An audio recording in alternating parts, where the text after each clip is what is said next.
how is it going, everyone? Welcome to Garlic, and today is gonna be probably a pretty quiet stream because I have a cold, and you know that when you have a cold, you don't really want to force your throat too much.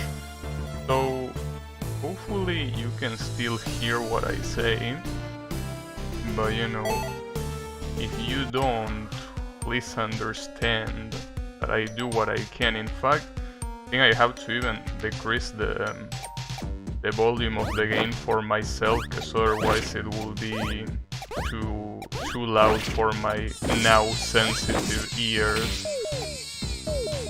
It's fucked up.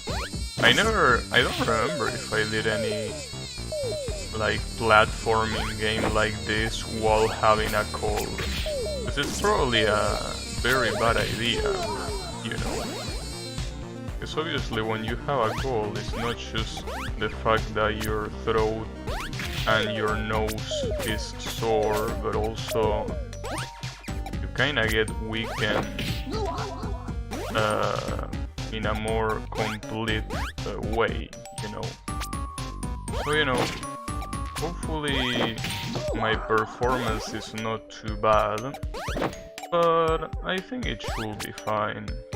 I really don't even remember when was the last time that I had a cold, to be completely honest. It's been some time ago, probably more than 1 year even. So it's very fucked up. Wow, I've been able to go through the big ass baby without dying somehow. But yeah, I think it's gonna be tough, but I'll try my best. Oh, where is that going? Ooh, that was pretty close too. You know, hopefully everything goes right. Damn, that looks bad. Okay, careful. I'm gonna ignore that guy, or no, just in case I won't. But what do I do here? Okay, I can do that, but I can do that. What's out to... Fuck, damn it. What's out to double jump when I go to the wall, but... Bad idea.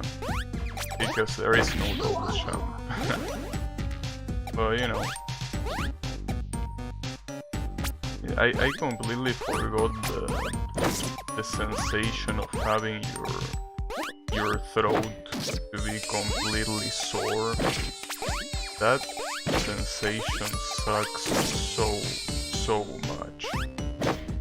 So you probably know how it is, because I'm pretty sure that everyone at some point in their lives caught a cold. So yeah, most likely sure that that's the case. But you know, it's alright. We'll assume that a big fault of that, I mean of me having a cold, is the people that entered my apartment yesterday. That, you know, it's tough. I mean, the people that enter my apartment to check the floor thingy that I commentated yesterday. But, you know, it's alright. Doesn't help that it's winter too, so those kind of things are usually way more common on winter than they are on, well, on any other season. I will believe, at least. Because, you know, cold means less, well, less defenses in your body, and you know, more room for viruses to enter. but it's okay. It will be fine. Just a cold.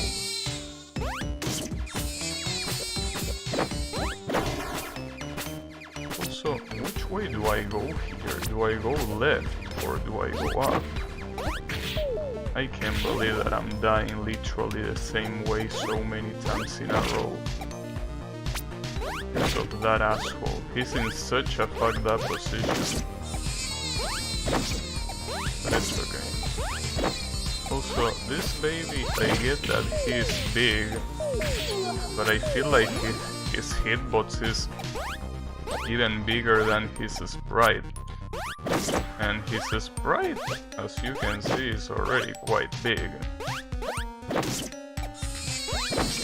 yeah, he has like a... seems like it's more of a square hitbox. So, sometimes he hits you. Oh, really?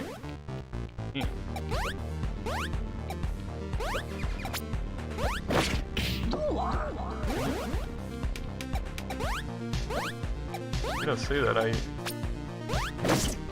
definitely was a good idea to leave this section for today, because honestly this is not easy at all, or short, you know.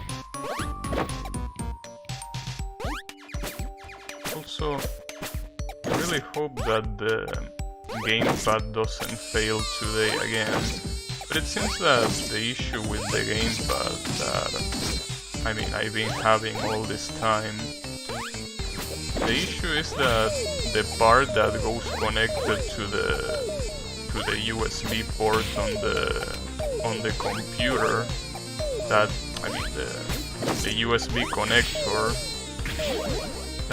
basically you can move it even a little bit. If you move it a little bit, it's gonna disconnect. Like, it's so fragile. I mean, I get it, it's not like you need to, you know, I mean, obviously you're not gonna move it a lot, but you move it even a little bit and it disconnects. It's so sensitive. And it's weird because it doesn't happen, well, I mean, it's not weird, it's clear that the connector is trash, but it doesn't happen with a mouse or a keyboard, you know? That's the fucked up thing. Mouse and keyboard, they are fine, and I move them all the time, obviously, that's, well, actually, I don't move the keyboard, I don't know why I say keyboard. Don't move the keyboard normally, at least not while using it. Oh shit, but I got a heart. Does that mean that this section is gonna be a lot longer? I mean, this checkpoint more than this section. Oh, the checkpoint is right there. Huh, well, I got a heart for free, I guess. Oh, well, that's... I just wasted the heart. Just like that. Hey, really, you want me to push this guy all the way there?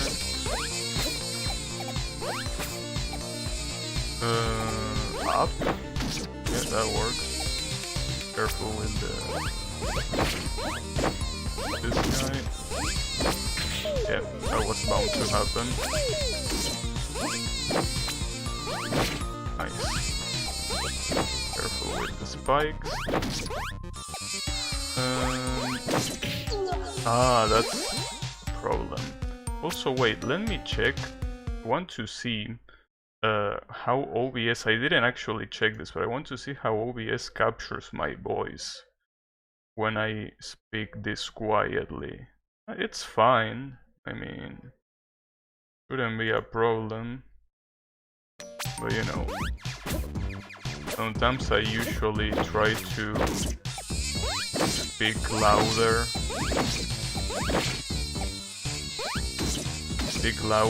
Because some games are usually pretty loud. But I think it should be... What? Well, that was weird. Seems that these guys don't have a hitbox. No, they do have a hitbox when you hit them. So that was weird. Was that a bug? I basically jumped on his head and then I went through him. Maybe it's some kind of... I actually don't know how I did to jump... to jump over him. Because I'm not being able to do it now. Maybe when he's crying you can. Maybe, I don't know, his hitbox becomes bigger. Or no. Maybe choose a very specific angle. Yeah, I mean, I'm not sure if it's a very specific angle or if it's because it's in his, like, default state. Quite weird. But it works, so I will take it.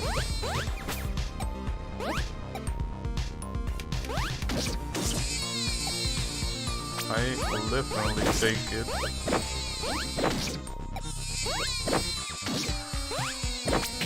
Yeah, that was bound to happen. I can't believe it. These guys are just so dangerous. These bow assholes. Oh, fuck. That's not all, unfortunately.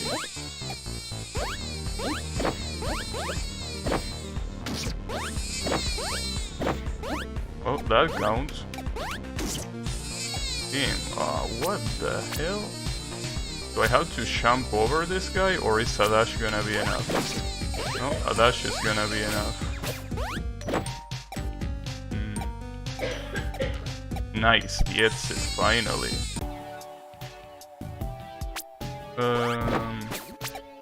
So this is another one of those climbing sections.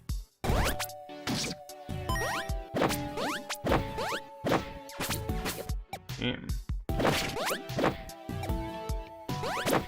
Heavy. Fuck. Damn it.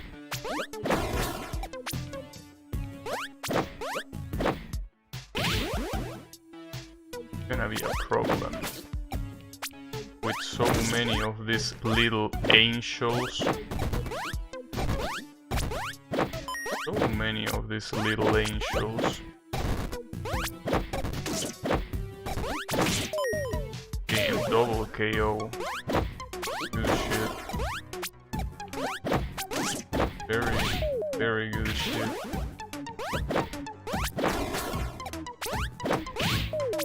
And this is only the 6th section of this floor.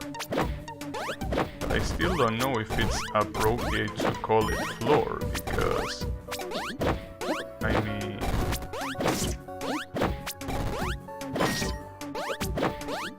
we are in the sky. I don't know how I did that, but I will take that. Oh, checkpoint. Oh, I almost fucked up.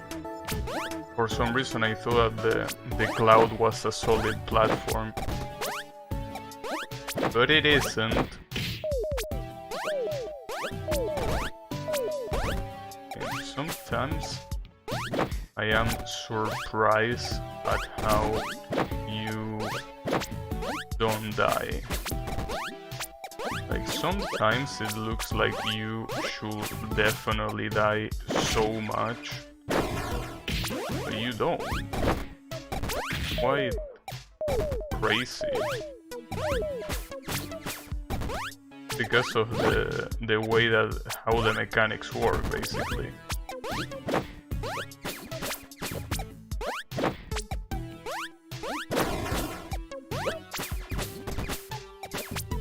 Wait, another checkpoint, really?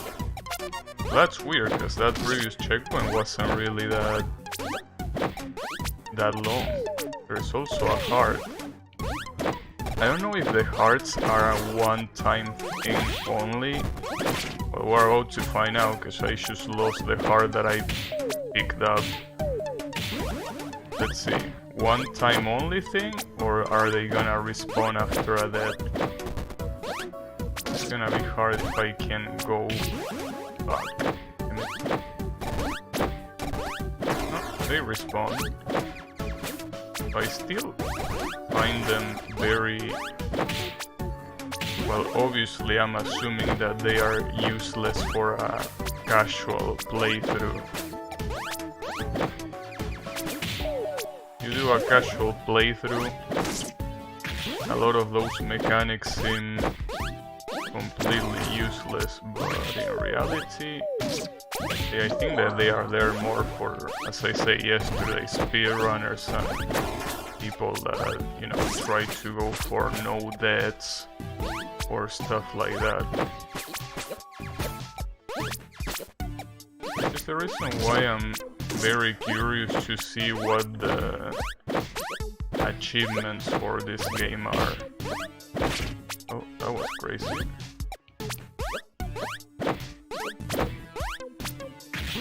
Damn it. The problem with those things, those platforms that look like cones, when you sit on one of them, well, when you stand on one of them, the physics don't really work the same way that they work in a normal platform. It's like you get some acceleration. Wow, nice double hit.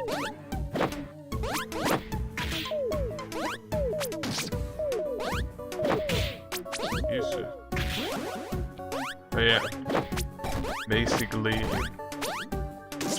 it's harder to control when you're in one of those things. It's like there is a force pulling you into it that makes it harder to exit it. Damn. He didn't even die to gravity there. Just die standard dead. Yeah, the amount of angels here is quite a problem.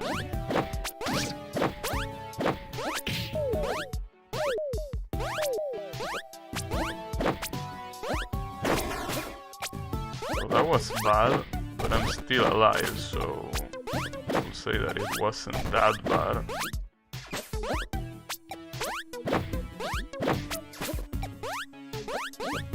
Got it.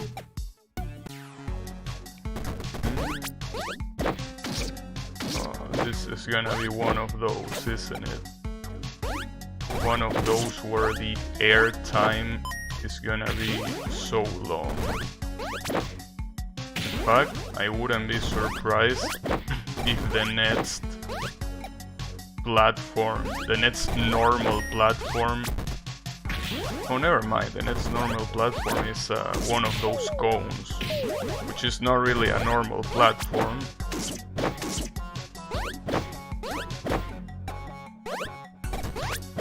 Surprised that the checkpoint is there. I think that's the first time, well, maybe I'm wrong and I don't remember, but I think it's the first time that the checkpoint is in a non-standard platform, right?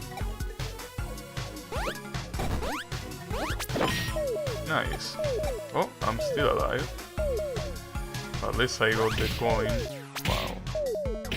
I'm very dumb. You know, the good thing is that whatever dumb shit might happen, I can blame it on my cold. And be like, you know, I just have a cold, bro. What do you want me to do? My reactions are slower and shit. I mean, obviously that's an excuse, but I would imagine that when you have a cold, your reactions are actually slower, right? I mean, after all, when you have a cold, isn't it that you have a virus inside of you?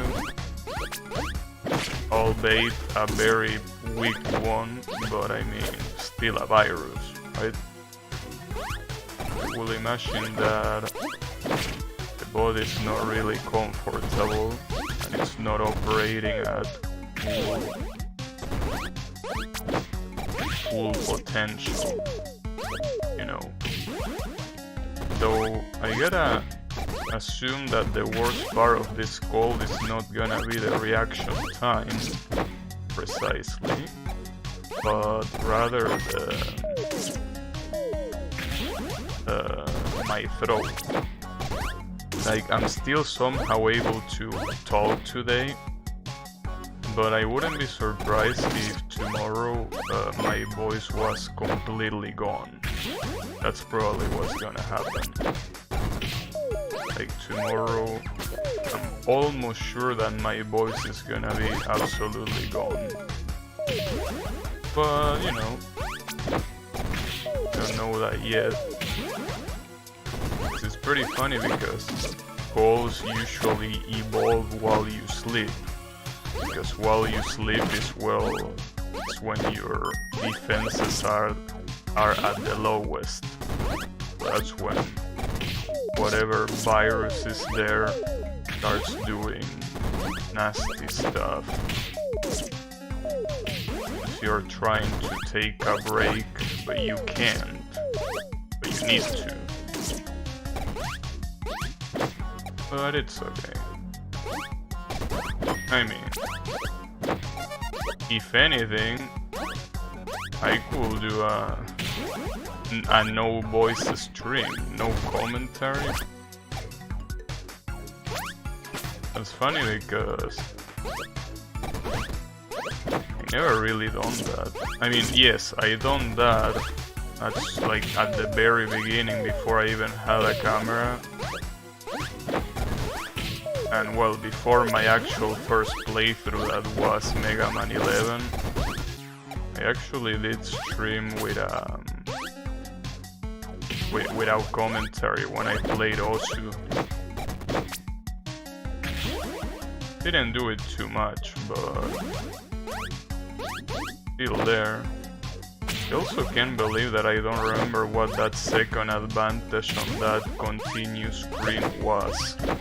And sadly, that screen doesn't appear for too long, so I don't even know what part of the VOD from yesterday I can even use to see what the debuff was. But you know, the point is that it's pretty clear that you know, there was something there. I can definitely tell you there was something, but I can't tell you what, because I don't remember.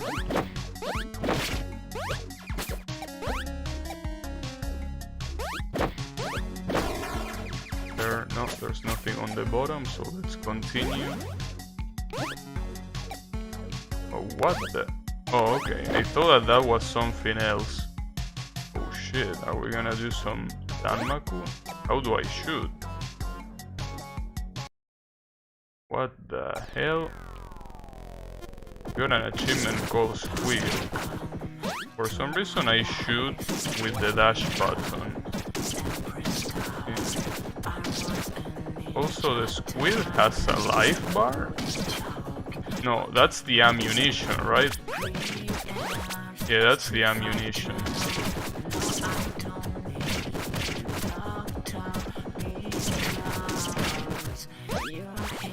What a stoner ass section. The song is cool though. I'll tell you that. Yeah. I say yesterday, really gotta tell you, the amount of effort is insane. The amount of effort that this guy, whoever made this game, puts into this game is outstanding. These shits are not easy to do, and he just does it, just because.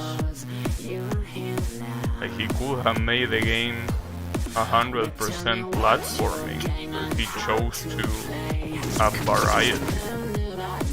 So cool. Like I say before, this is not easy at all to do. You have so many different, like, quote-unquote game modes in one game. It is to the point where it really makes you question if this is even an indie game or not. I think it is, but it's weird because it really has quite a lot of effort put into it. So I guess that having a lot more effort put into it, it's something more proper of an indie game than it is of a, you know, of a big company game. But you know, have to see who this developer is, if he made something else, or if this is his first game. Because to be a first game, this is very, very well done. I also wonder if the music he also made it himself, or if this is royalty-free music. It would be funny if it wasn't even royalty-free music. This was actually copyrighted, and I got a strike in my channel for that. That would be fun. As I always say, when it comes to songs, if they have lyrics, they are most likely copyrighted. If there is lyrics in a song, there are most likely a copyright somewhere there. Obviously that's not always the case, but it usually is the case. Usually.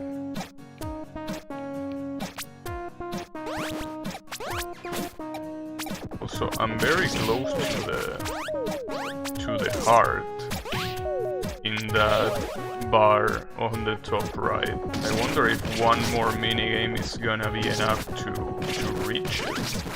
But more importantly, what even is the consequence of reaching it? What's even gonna happen? I have no clue. Maybe it's good ending time? I don't know.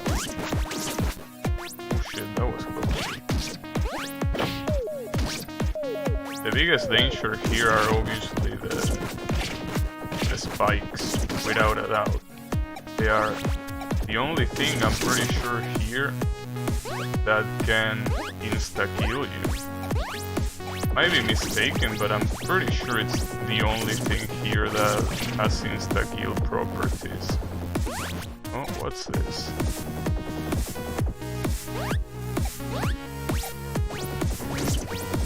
I don't know why we'll want to go to the other platform, whatever. Oh. At least I want to jump that one.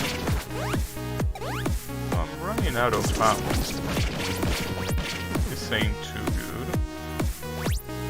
I will need some ammo here. Or maybe not, because I'm assuming this is the end of the section. Oh, of course. Damn, this is pretty nice. There is an actual boss in this, with this mechanics. Doesn't seem like I can shoot here. I need to obviously dodge. In fact, can I hit him myself? Because if I need to dodge, going inside that might not be the best idea, but I'm not even sure if I'm dealing any damage. Like without this thing. When I try.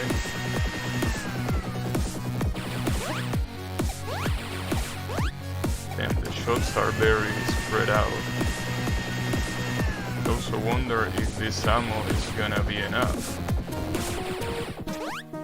Oh, I'm already almost running out of ammo. And in fact, oh, there is ammo right there. And how do I dodge that? There it is. Catch your ass. Like how he fell down with his shit equipped. He went down with his gun. So at least the sky level is done and there is not gonna be any more crying babies. Or at least I hope. Oh shit, is this another minigame?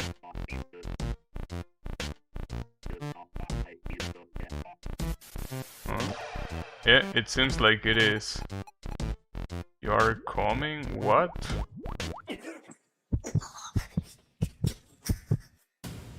It's oh, you need to clean. Oh shit. Clean. Ow. Oh, okay. And these weird ass minigames. Oh, but you have to aim. It's hard to aim. I don't even know how to aim. And the worst part is that the ones that you already missed, there is nothing that you can do with those. I think they are lost forever. That's a problem. Oh, I have two hands. Well, yeah, I mean, I have two hands, but I didn't know that you could use the the other one. Gotta be careful, because I don't think this is much about being fast as it is about being precise. Ah, damn it, I have to pick this one with the left hand. Also, I'm sure that these things give you more points, or more style points, because they are bigger. Doesn't seem like I can pick the things at the table. Nice. Yeah, unfortunately I can't clean the entirety of the room because I fucked up at the beginning, but I will say that that's pretty good. Did I get it? 45? Is that enough? Yeah, that is enough. I got there. I saw them trying to get closer and it couldn't be any more closer than that. Damn. I wonder what I got with that. I'm assuming that it's obviously related to having a good ending. I also wonder if that was enough. I wonder if you also get an achievement for doing the minigames perfectly. Because I mean, I did get an achievement for doing the minigame, but I didn't do it perfectly. 3 hits to kill the slime. I remember that.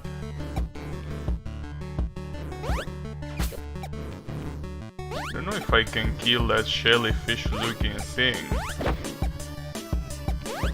Well, all I know is that I got a checkpoint.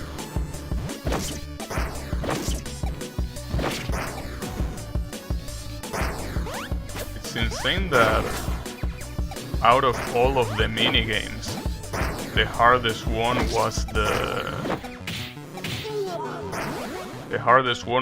first one. The first one is the one that I performed the worst.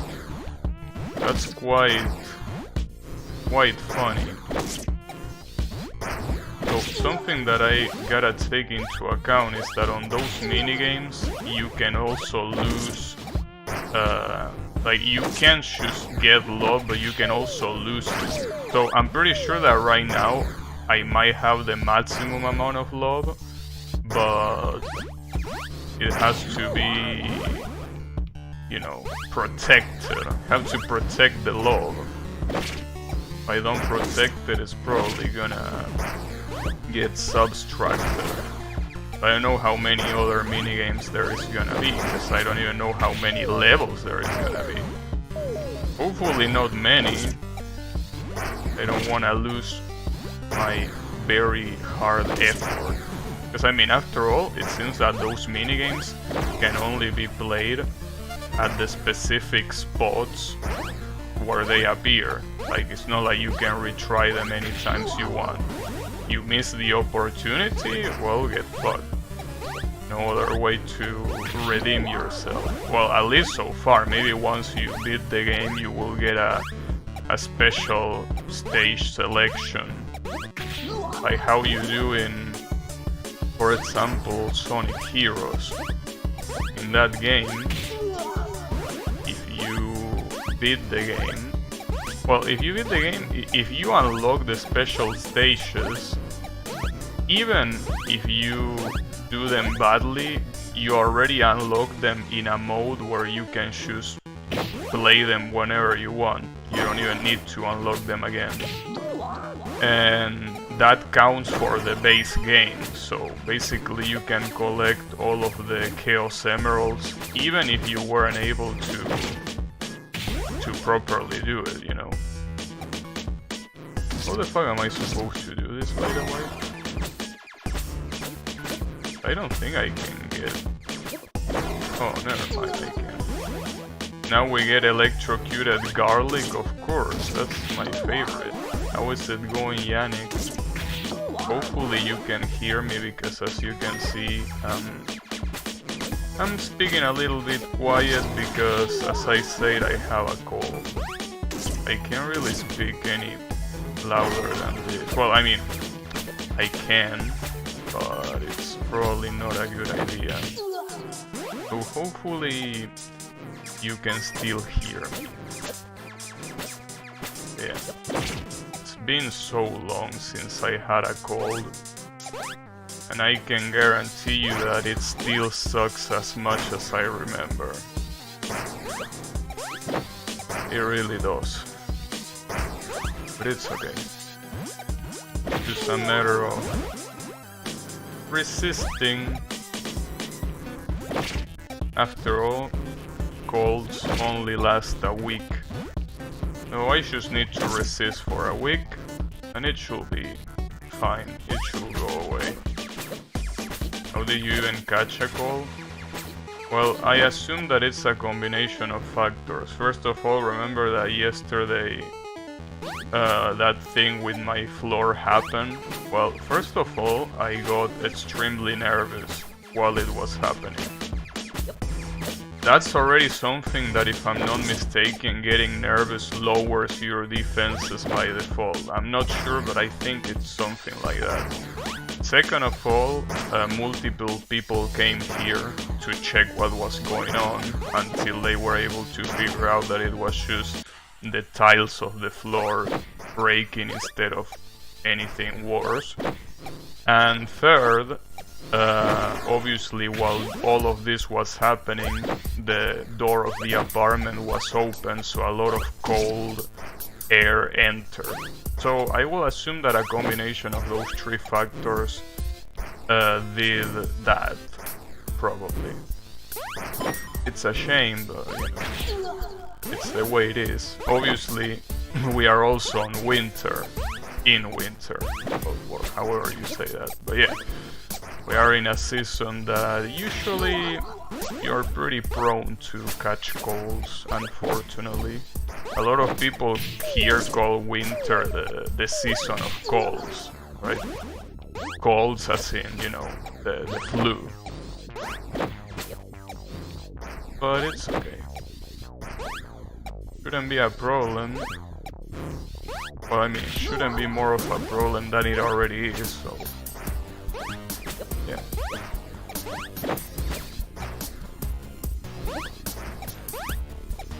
Yeah, it's definitely been a while since I caught a cold. It's been a long time. Probably even more than 1 year, I will assume. Pretty sure that more than a year. So yeah. The good thing is that I utilized today to investigate about Steam games and see which ones are on sale. I found a lot of interesting games. One of the most interesting ones that I saw, well, there are two that caught my eye a lot. There is one called Distance, which is like, remember Grip, that futuristic racing game?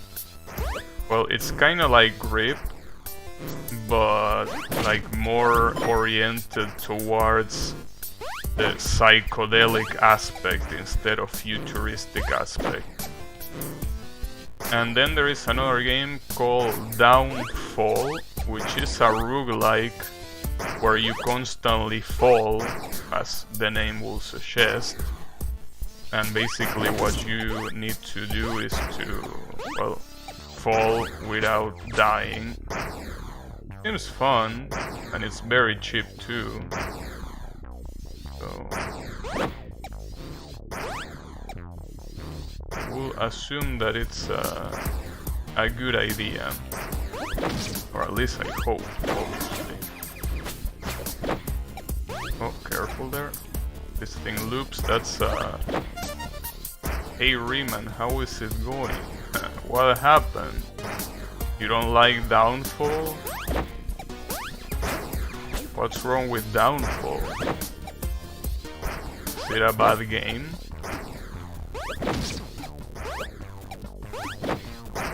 I mean, it had a lot of positive reviews. And it's also very cheap. I don't see what's wrong with it.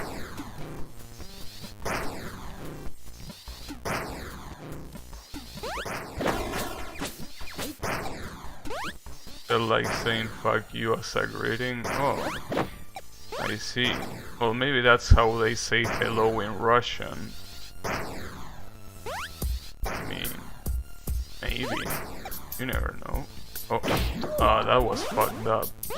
There was nothing I could have done there other than immediately jumping up. But yeah.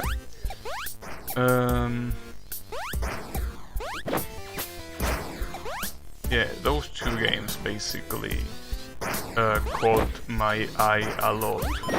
There were others, but those two were the main ones. There's also a lot of very, very cheap games. It's not like they are that big of a deal, but with how fucking cheap they are, it's definitely a good idea to get them. You know, at one point the games are so cheap that you already get the value, like regardless of how short they might be. Like, they are so cheap that you already get the value just by playing it, you know.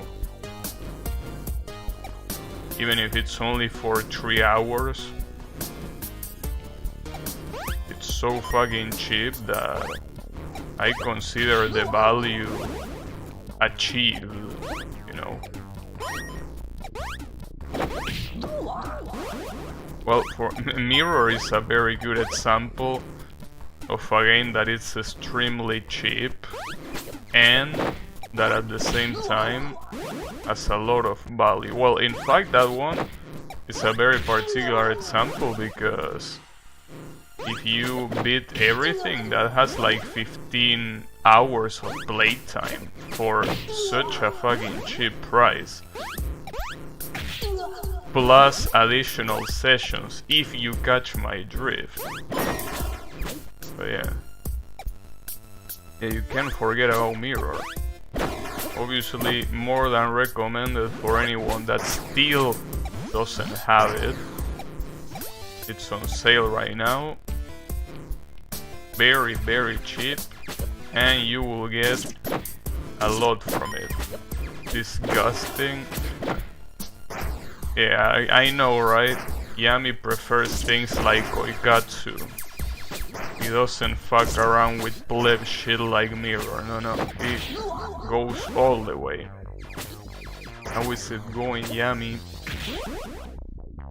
But yeah, I mean, you know,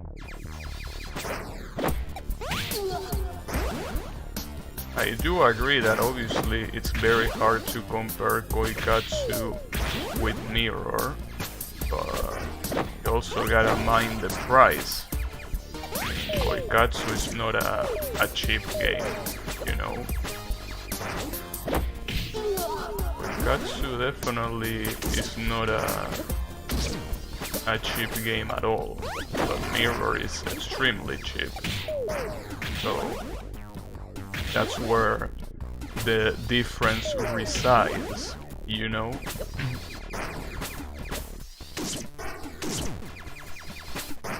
But yeah.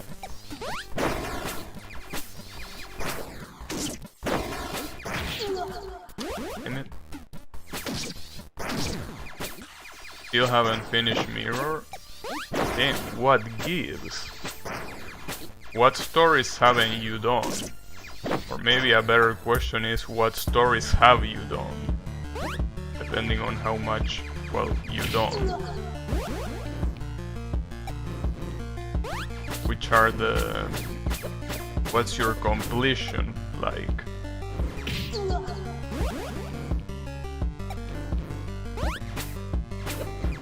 Some stories are very nice. I think the last one I did was Slave Girl. Well, that's where the game peaks, funnily enough. That's one of the best stories in the game. That's actually one of the best stories in the game. So you know, that's not a bad part to stop playing. Have you played any of the... have you played all of the non-DLC ones? Or have you jumped straight to Slave Girl just like that? The Slave Girl is a DLC. You know? The first ones are done. Oh, in that case, you don't really have too much left. I mean, what? Yeah, the first ones. I know. I mean, the non-DLC, you mean?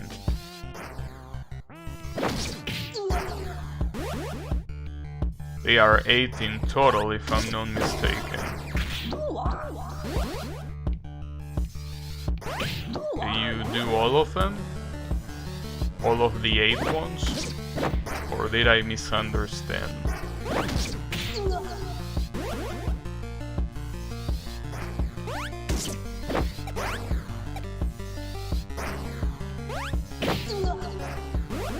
All non-DLCs don't know, I want to check. Well, yeah, if that's the case, there is not really that much for you left. After that you have the alchemist girl, you know, well, I could describe one of the girls, but it will be spoiler. Basically the white hair girl, and then well, if I had to describe the other one, it's also spoiler, but the green hair girl. Those are the DLCs. And well, obviously the slave girl too. Yeah, out of those 4, the slave girl really is the best one.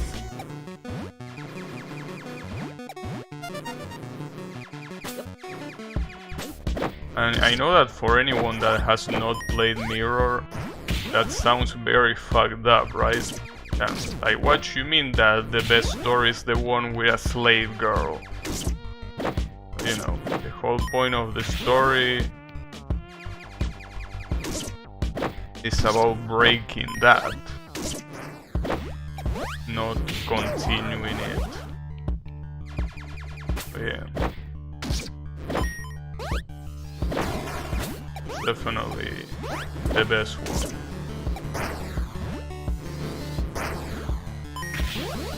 Slave Gachi Hyper.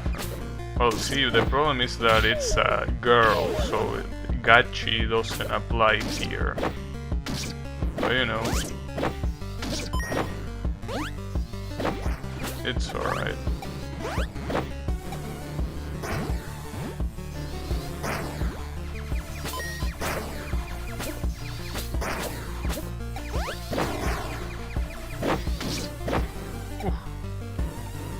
They have a Mirror 2 splash screen now?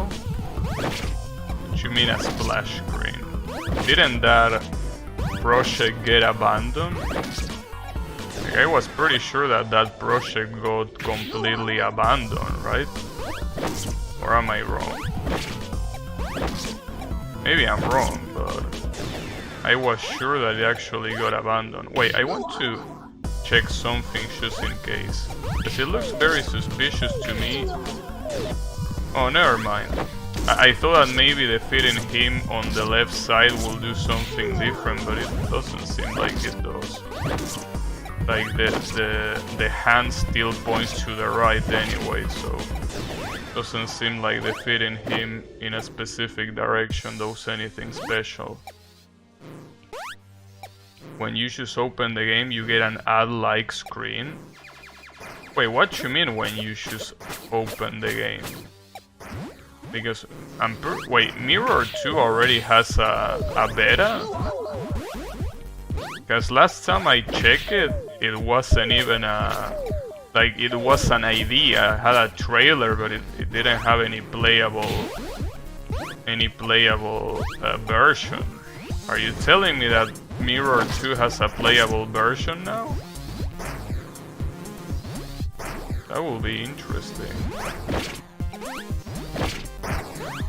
That will be indeed a very interesting thing.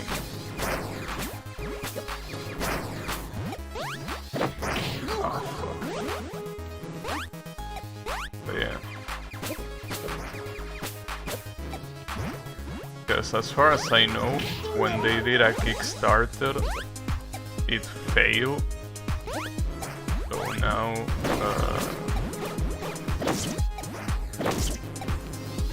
I don't know what they are doing after it failed. Nice. You're still alive? Not anymore. Is there anything down here? No, there isn't. Oh, I gotta be careful with that. That shit is gonna come all the way here. It's okay. The good thing about those fishes is that they just basically keep going. They don't stop. Wait, what are there? Oh, they are conveyors there because... I can't believe that the electricity from this asshole kills you in one hit. But actually, the electricity from the slimes also kills you in one hit. That's interesting.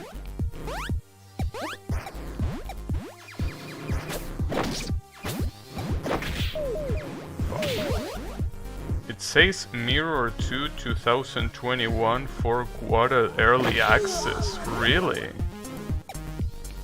And you have it? Did you buy it, Yannick? Why didn't you tell me?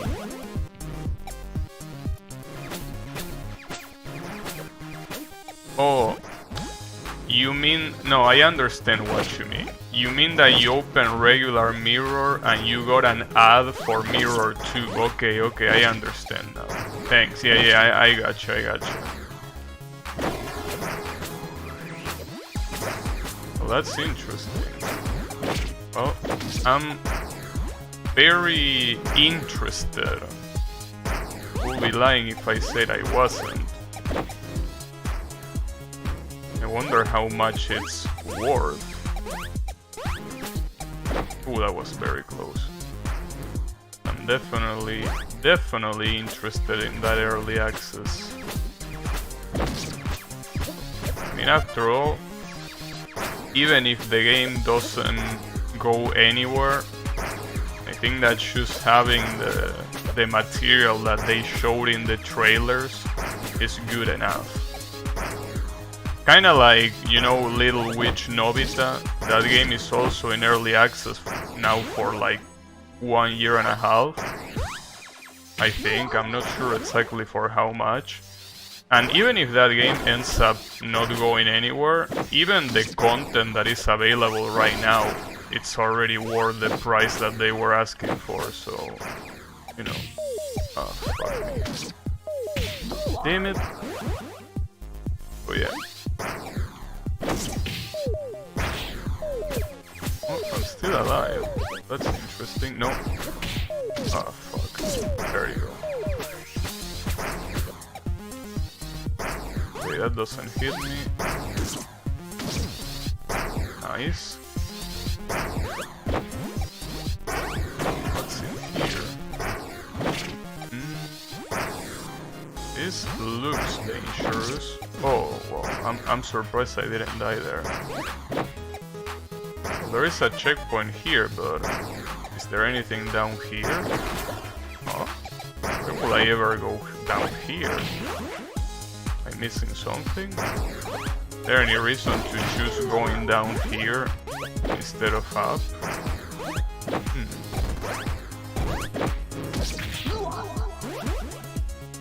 That's weird. Is that a speedrunning strat or what?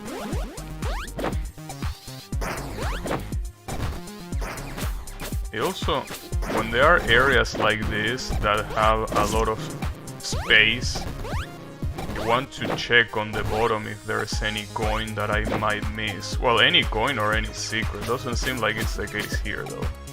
The screen has new art of Yoshika and Samurai Girl. Damn. When you say Yoshika, you mean the zombie girl. Well, that is not called Yoshika, but yeah, I understand. The Samurai Girl. And that was, you know, it's pretty funny. I was out to say that's the worst campaign in the game. Like, I was out to say that, but then I remember that on my second monitor I have a wallpaper of that character, literally. But she barely looks like her in that wallpaper. So, you know. You have to do Samurai Girl bad ending. Yeah, but I don't like bad endings, dude. You gotta understand. I don't like bad endings. Not a fan. Make me feel bad. Can you milk that Yoshoka? Yoshoka? Well, you can milk her, I think yes, you can. Well, depending on your definition. I mean, I don't know about milking, but I know that you can do some twisting. If you catch my drift. You can milk Yoshika, she never dies. She's supposed to be immortal. After all, she's a Xianxi. Ooh, that was... Wait, I can actually hit this guy from below? Well, that doesn't make any sense, but I will take it.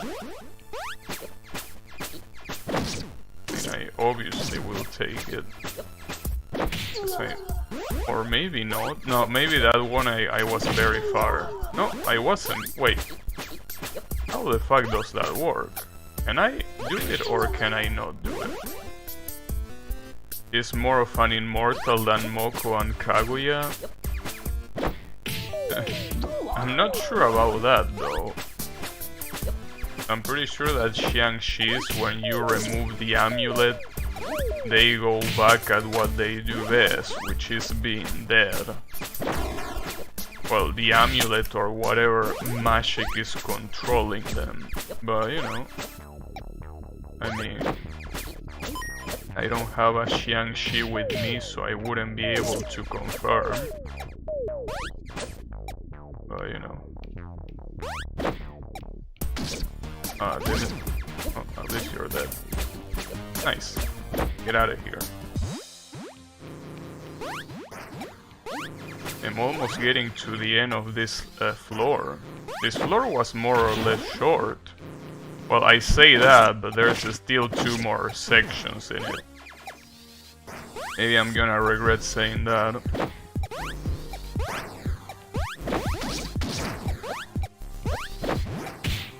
Ouch. you get a heart in the middle of this. That's cool. Your ass.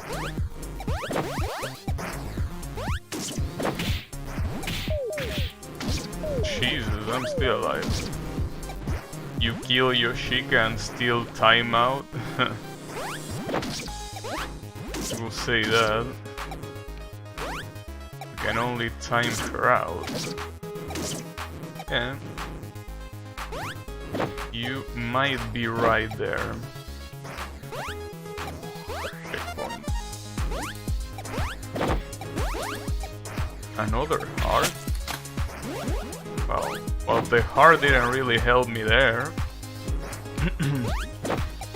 The heart did not seem to help me in that situation.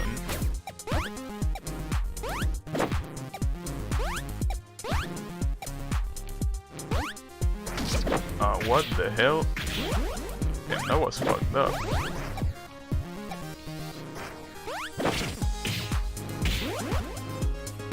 I time out to milk spirits off her. Damn. Well, you might be able to milk spirits off the mirror Xiangxi too. Maybe. Oh, that was a waste of heart, but sure, I'll take it.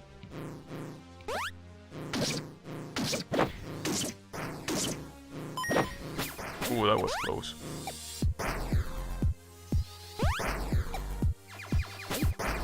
Okay, what the hell do I do here? Assuming bouncing on this moron, yeah.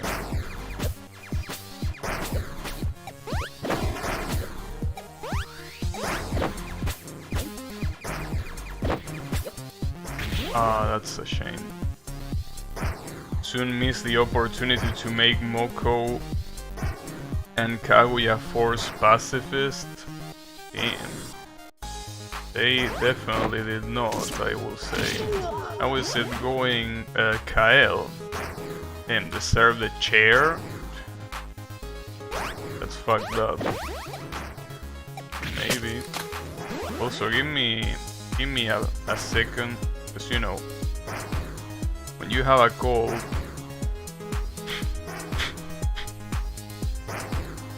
you gotta bring some tissues. In fact, I brought 4 with me. I will assume that 4 is enough, but you never know.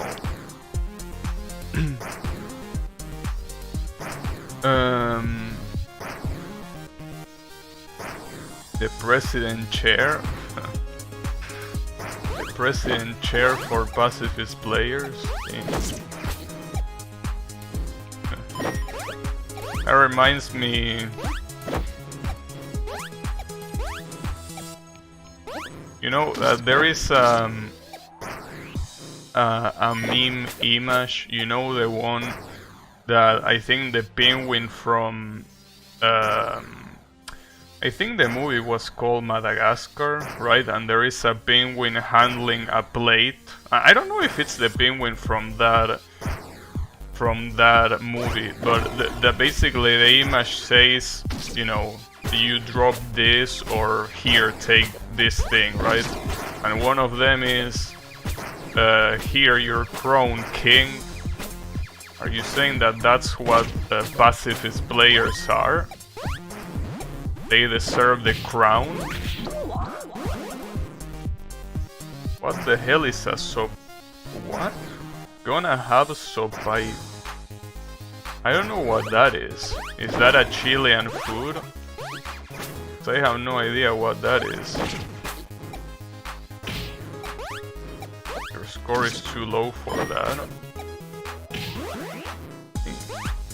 Electric for automatic message. A chair for pacifist players. You don't have soap. I don't know what that is. I have no idea what that is. I mean, I will say no, but maybe we have that with a different name here, for all I know. I don't know, I have no idea cause that name doesn't exist here.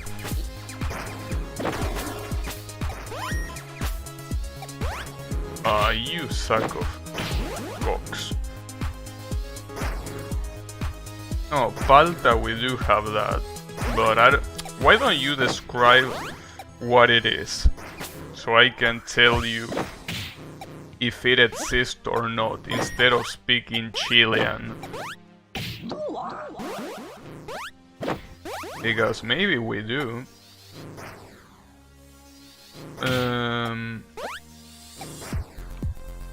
Oh, okay, yeah, torta frita. Yeah, I know what that is. We do have that. Yeah, I know that as that second name. Yeah, we do have that. It's been a while since I had one of those, but yeah, we do have it. They are alright. Yeah.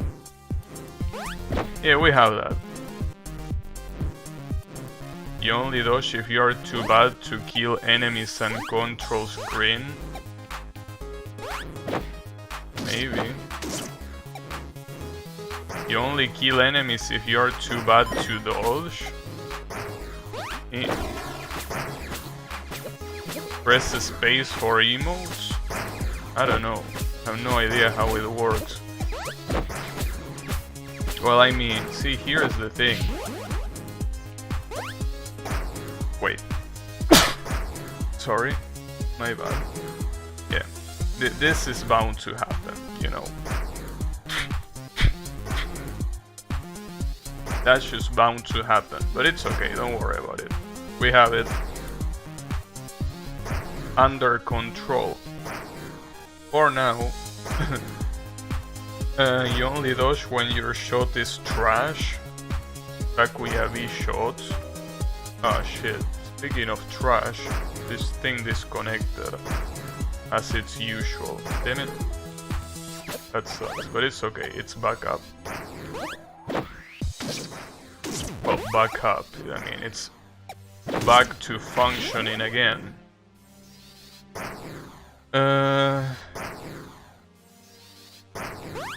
Takuyabi in Touhou 7 is good, maybe. You know. The thing is, what was I about to say? Oh yeah, no matter how much you want to score, for example, if you play something like Etsui, you know, you need to dodge if you reach the true last boss, you know. You can score all you want, but on that Eva Canner Doom, you gotta dodge, bro. There's nothing else that you can do there other than dodging, even if you scored through the whole game. Rolf Copter Sakuya strong.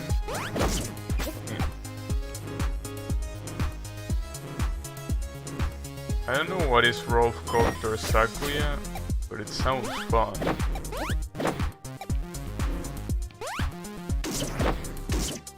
Sounds fun. Oh shit. Okay, I'm still alive.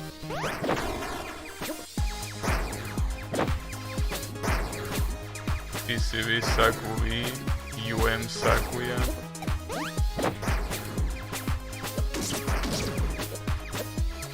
Type B from minigames. Yeah, basically he means those kind of shot types that you can choose, you know, pretty much. These fucking assholes. God damn it, I hate those fishes. Which, by the way, what the hell are those fishes doing here? They are fishes. Why are they in a factory? But yeah, basically Riemann means the kind of shot types that change the direction of the shot with the movement, you know. Basically every time that you move, the shot also moves. I can't believe that. Fish hungry for garlic? I mean, as I say multiple times, I'm not a biologist, but I'm pretty sure that fishes don't eat garlic. I mean, not 100% sure, but I'm pretty sure that that's how it works, usually. I don't think something good is gonna happen if you feed your fish garlic.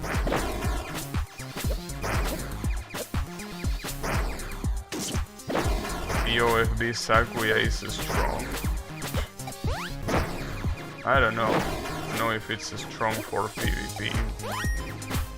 Maybe. I can't believe this fish is fucking me up like this.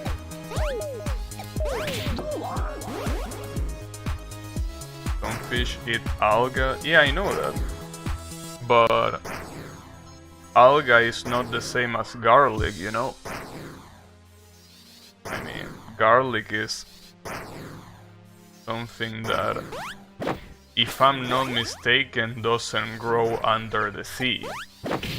You know? I mean, I might be mistaken, but I'm pretty sure I'm not. I think it grows, you know. Maybe you don't feed yourself to the fish. Well, you say that, but that's a little bit hard to do when the fish is basically occupying more than half of the screen. Oh, that works. Oh, gotta be careful, cause this guy also kills you in one hit with the electricity. Oh, nice. We're out of here. And this should be the boss. Or not? This tower is gonna fall apart. That Rastalian keeps listening. Reggae? Maybe he means reggaeton. Yeah, if that's the case, I agree, we have to stop him.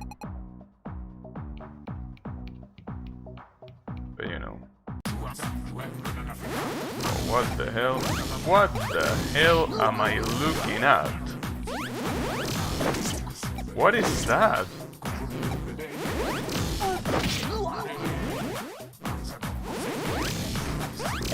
I have absolutely no idea what I'm looking at. Is that a squid? What the hell? Man. As I say before, the guy who made this game put a lot of effort into it, and part of that effort includes smoking the gigantic blunt that he smoked to do this. Cause damn, this is something else. Yeah, the glasses, yeah, it's like yeah, it's supposed to be a monocle, but but it has the two sides. But yeah, what the hell is it supposed to be? Is the real question. I like how he's supposed to be like some Bob Marley looking guy because he's listening to reggae. As you can see by the hair and the hair, both the one that he has on the sides and the one that he has on the top. Unbelievable. It also seems that the creator of the game might not be a very big fan of this music genre. Funny. I wonder how many hits he withstands, though.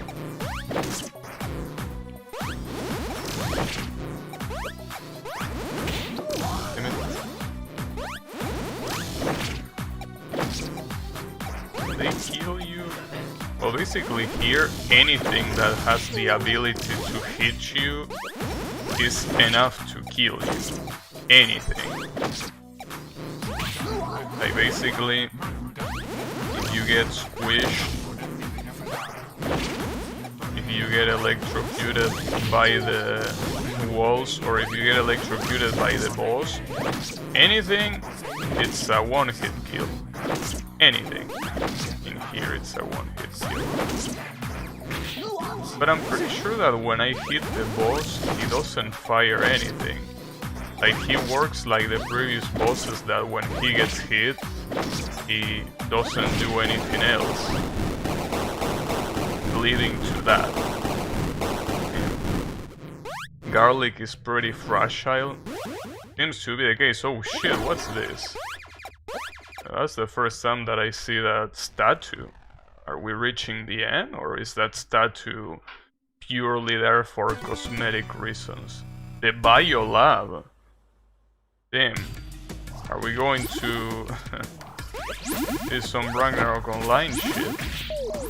So I don't see any of the Biolab clones here. I only see this ugly asshole.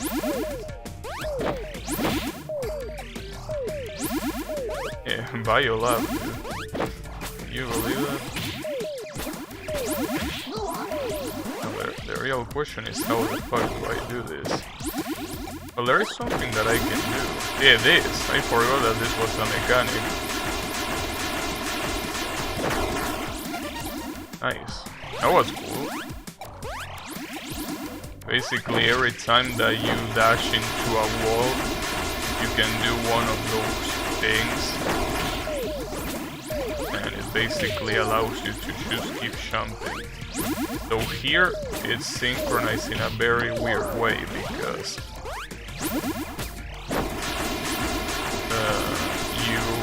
you're not tall enough to reach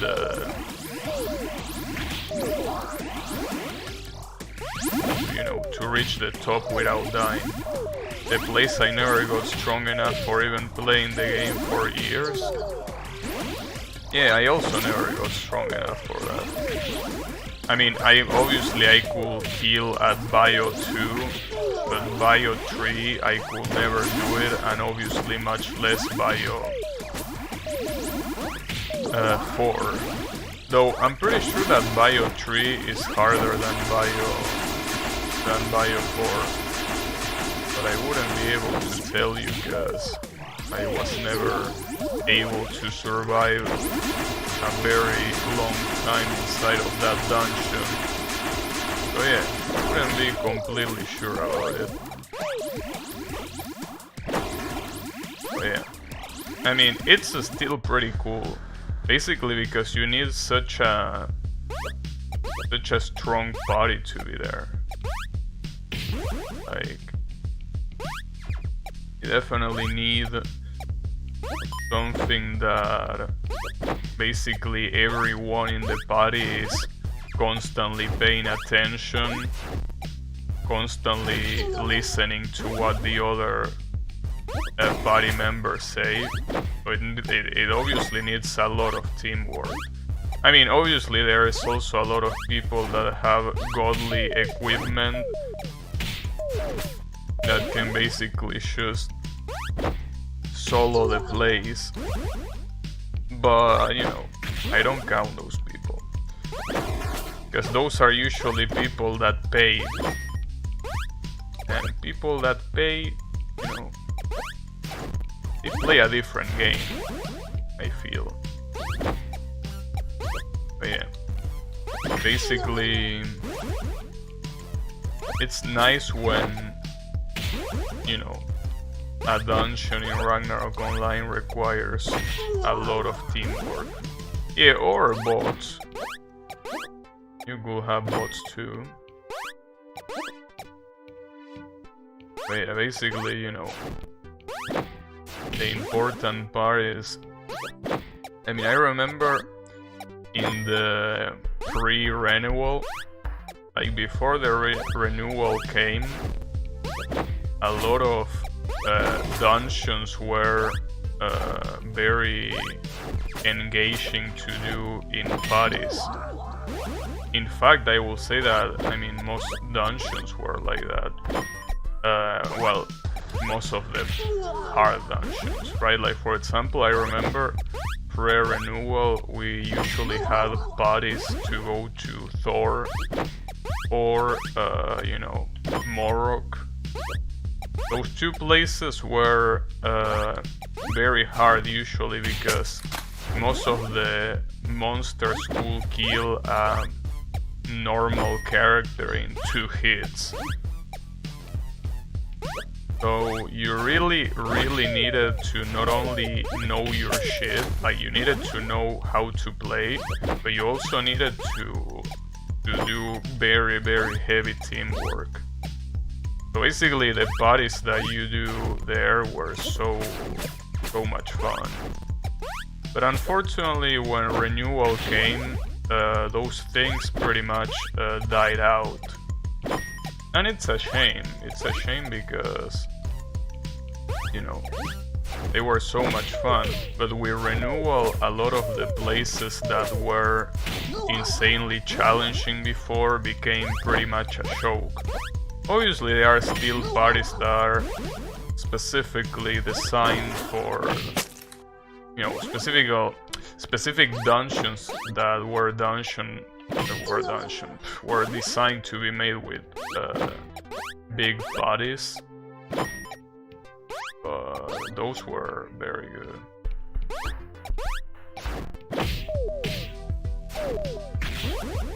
The real dungeon is Pion Cave and the new bodies? Huh. Yeah, the Pion dungeon. Everyone there. I mean, the funny part is that Passion Dungeon is pretty much the best dungeon to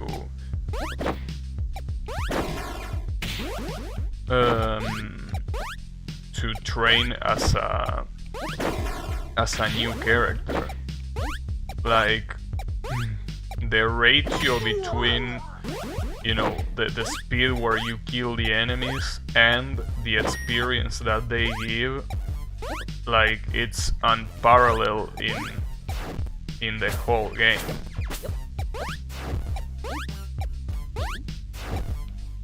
It really is. Unfortunately, you had more chances pre-renewal. Like, renewal is basically what kind of forces you to go to Pion Dungeon, because before that, depending on the character you had, you could go to way more dangerous places and basically be able to kill specific monsters that gave you a lot of experience because they were supposed to be hard. But if you use a specific strategy, it was possible to kill them, you know. But unfortunately, renewal kinda got rid of that. Because if you go against a very strong enemy, it won't give you almost any experience, or at least any experience worth getting, you know. So it's a shame, but it's the way it is. I mean, that's the reason why so many Ragnarok servers still operate with pre-renewal. Because I think it was a lot more fun all around. Yeah, the famous geographers. Basically, for those who don't know, geographers were a flower that was very strong, funnily enough. I mean, you listen, flower, how can a flower be strong? Well, yeah, that flower was very strong. Basically, if you were a new character, it could kill you in 1 hit, effortlessly. But the thing is that, you know, if you had a mage or an archer, because it was a plant, it couldn't move, so basically you will kill it from afar. Obviously, you usually took a long time to do that. It was not easy to do at all. But regardless of if it was easy or not, regardless of if it was long or not, it's something that was fun to do. Because it was like, you know, you saw how fast your character leveled up. Because obviously it was a plant that you were supposed to kill not in that level. But you did. So basically it was very fun seeing your experience bar go up so quickly, you know. It was just a lot of fun. But you know, basically with an update that they gave, well, an update that the game had, those kind of things were not just possible anymore. Because basically if the level of the monster had a specific gap compared to the level of your character, it wouldn't give you any experience. Or it will give you a very, very short amount of experience. I cannot believe what just happened, to be completely honest. That was something else. Oh fuck, I can't believe that, dude. I did not expect those double fireball thingies to come back, to be completely honest. But yeah, they are here and with a vengeance. The damage boosted into the pit. Unfortunately, it didn't last for too long. But, you know, it was kind of a short-lived excitement. But it seems that this checkpoint is brutal. Well, in fact, I call it checkpoint, but I don't even know if this is a checkpoint. Like, maybe this is one of those screens where you have to reach the end without any checkpoint in the middle. Maybe.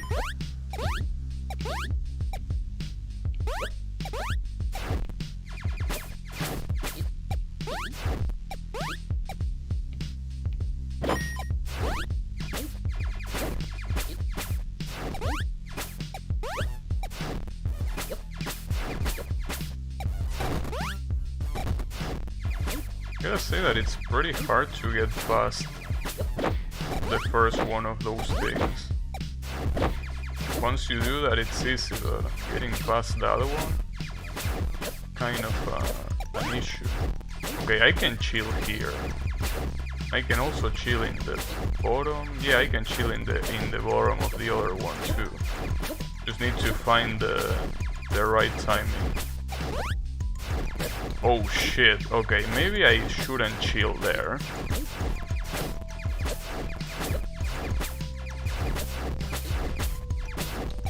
Ah, that sucks. I knew I was gonna get hit, but couldn't do anything. Oh shit, I got it. I got the coin.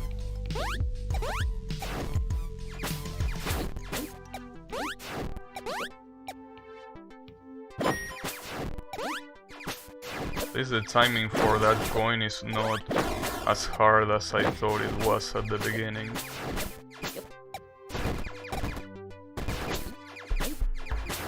I remember... Oh, yeah.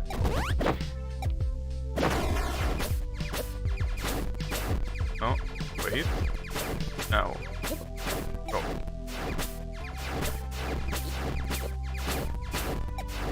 That was very close for comfort. And here... No. They almost got hit again. There we go. Yeah, there was a checkpoint. If it really was just the immovable enemies, they could have just given them range attacks. Well, in fact, the immovable enemies, most of them had very long range. Like for example, you had monsters like the Flora. The Flora was kind of like the Geographer, but it had a little bit more of range. And it was a lot more annoying too. But when it comes to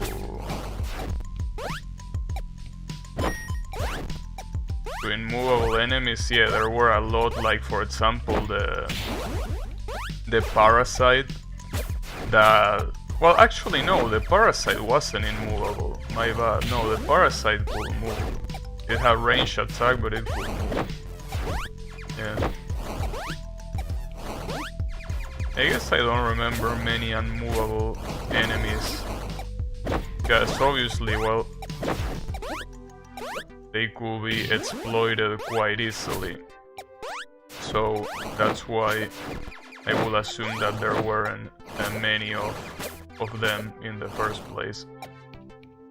So it's pretty funny because one of the bosses was immovable. Amon-Ra, which is the Egyptian boss.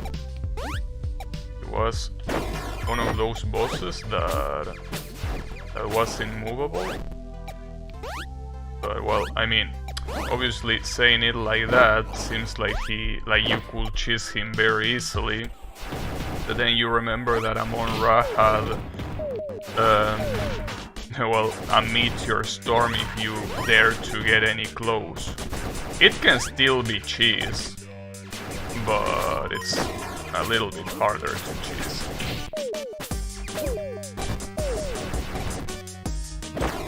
Yeah. I think that was something very charming that Ragnarok Online had, and it's that the position of your character in relation to the monster matter, which is something that in most MMOs it just doesn't matter. There are so many MMOs that it's literally just encountering an enemy. Like you encounter the enemy, and then the encounter is about you spamming buttons, which are your skills, your attacks, right? And that's it. There is no positional strategy in it. That's something that I really love about Ragnarok Online. Ragnarok Online played a lot with positioning and shit like that. It was something, obviously it wasn't unique to Ragnarok Online, but most MMOs did not have that. Most MMOs were just, you know, as I say, the character encounters an enemy and it spams buttons, and if you have better stats than him, you win.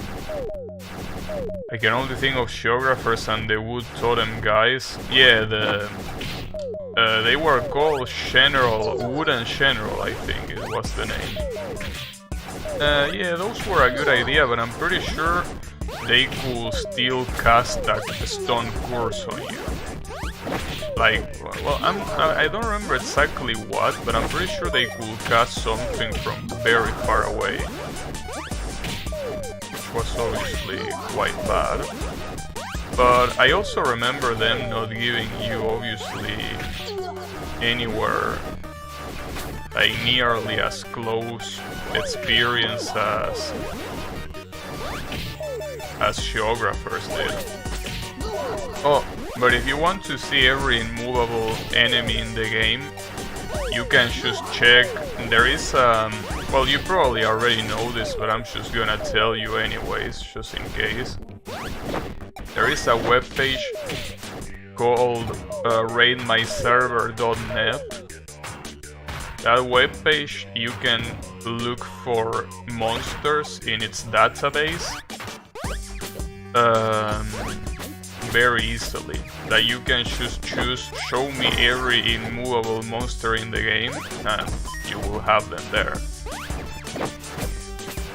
Obviously, there are some immovable monsters that are like special things, that are like hidden monsters, that they are usually they only count as monsters because that's what the developers thought it was the best idea to represent that mechanic. Like for example, there is a boss that summons monsters that they are not really monsters. They are just like shadows that when you get close to them, they spam a spell. They are not supposed to be monsters in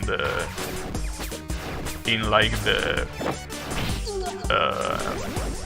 lore aspect, if you want to call it that way. They are supposed to be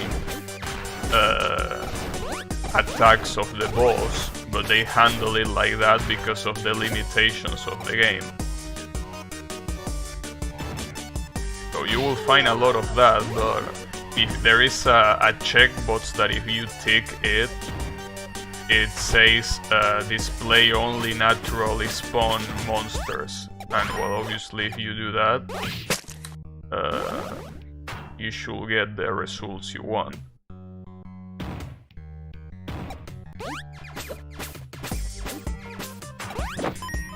I mean, that's using monster like that is basically a way to use entities. But obviously because of the limitations of you know, the limitations of the game itself, instead of using something different, they just use a monster entity. And obviously since the database is complete, they show up. But yeah, you just need to tick the show only naturally spawn mob, and there you have it. And talking about Ragnarok Online really makes me want to play it. It really makes me want to play it. For sure. You know.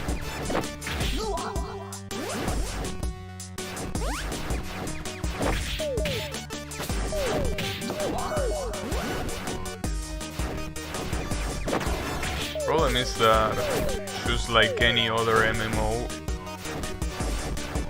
you have to farm. That's obviously a pain in the ass.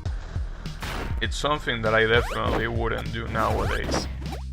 Like, unless for some reason everything else fails, like, I don't know, Steam goes bankrupt, you know, Twitch and YouTube disappear and shit like that. Unless we're in the fucking apocalypse, I wouldn't really farm in a MMO ever again. I just can't. 11 pages of monsters, yeah. Yeah, but keep in mind that there might be a lot of monsters that might be like that. Actually, now that I remember, there are a lot of those monsters that are just normal plants, you know? Like, normal plants, you know, those kind of plants that only take 1 point of damage, and they are not supposed to be monsters, they are supposed to be plants. Yeah, chest too, yeah, that's pretty much the most that you're gonna find. Because chest is also something that they use a lot, especially in renewal. They use chests as rewards for example, MVPs. They do a lot of that shit. And obviously you have every chest from the War of Imperium, which is the, you know, the main PvP mode. They have a lot of that as well. So it's just one of those things.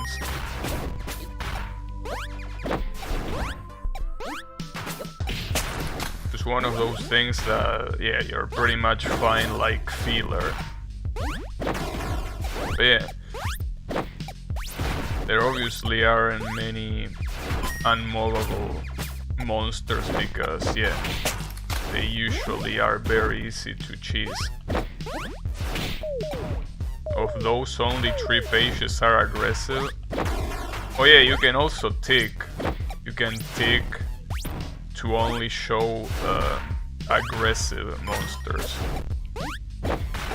which will probably give you a better detailed search for what you're looking for.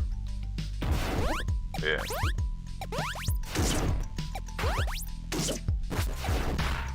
Yeah, it's very cool. Honestly, I remember back in the day when I played Ragnarok Online, what I used to do a lot is, I legit sometimes have more fun looking through the database, looking at what monsters existed in the game, and what skills they had, what properties they were, what dungeons they appear in, or well, what maps they appear in. Sometimes I had more fun doing that than actually playing the game, because there are so many monsters, and a lot of them have so many cool animations. I mean, after all, obviously Ragnarok Online is a completely 2D game. Everything is a sprite. So of course it's gonna be a joy to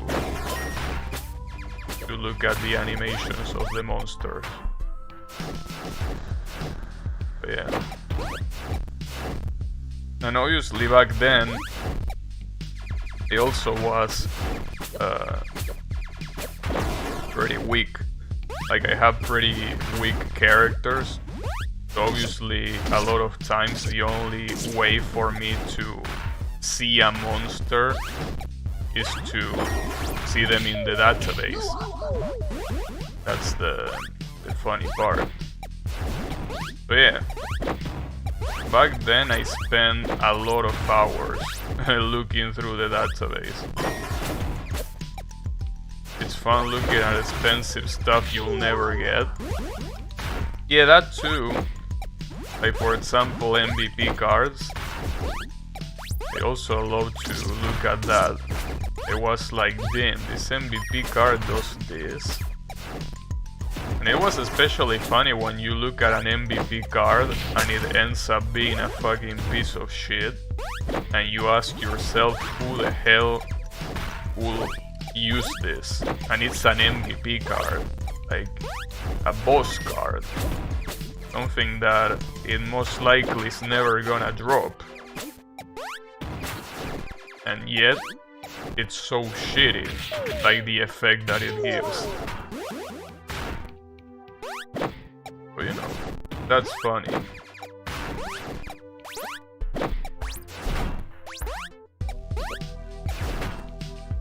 But yeah, in fact, I basically knew a lot of the shit about the game without even really playing the game that much. Like, I just had a lot of knowledge of the game just by looking at the database a lot of hours, you know.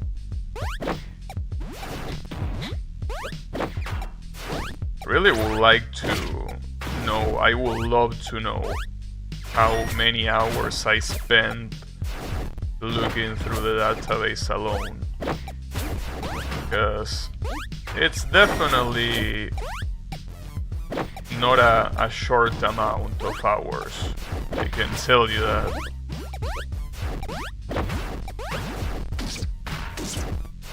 Yeah. And especially because I played at a private server. So being a private server, obviously you don't have the same updates that the official server has. It usually was very outdated. So looking at the database will allow me to look at shit that wasn't even here, and I was like, damn. Can you imagine when they put this in the game? Back then it was like the new world, you know, the thing that it's called Ashbakum, you know. That world, back then it wasn't close to being fully implemented. So, you know, I just love to see the multiple monsters that were already available in the Korean servers but weren't even close to being available in our server. Eventually they ended up putting them, and somehow the server that I'm talking about is still not dead. I don't know how. I really don't know how that server is not dead, but it's not. So, you know, it's definitely a blessing. I will imagine, considering the amount of people playing, it won't take too long to close, probably. Some people refuse to let it die.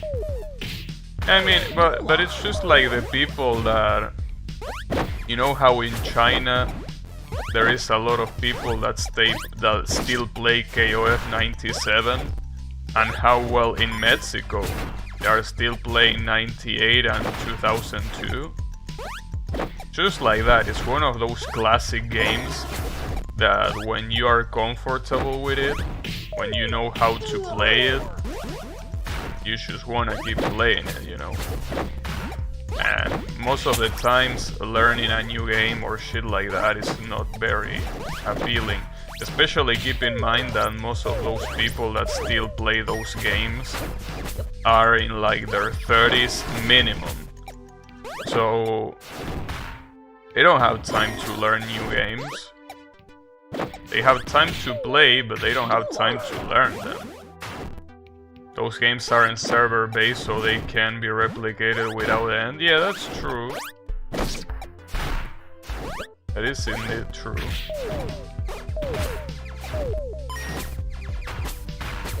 Some people still play PC 98. Yeah. Yeah, but basically, you know, Mexico literally carries the Ragnarok Online, the Latin American Ragnarok Online community. Can you believe that? Mexico carries the community. Yeah, they are a ticking time bomb. I know. Any server-based game is. It's just something that is waiting to be closed. But the question is how long it takes to close.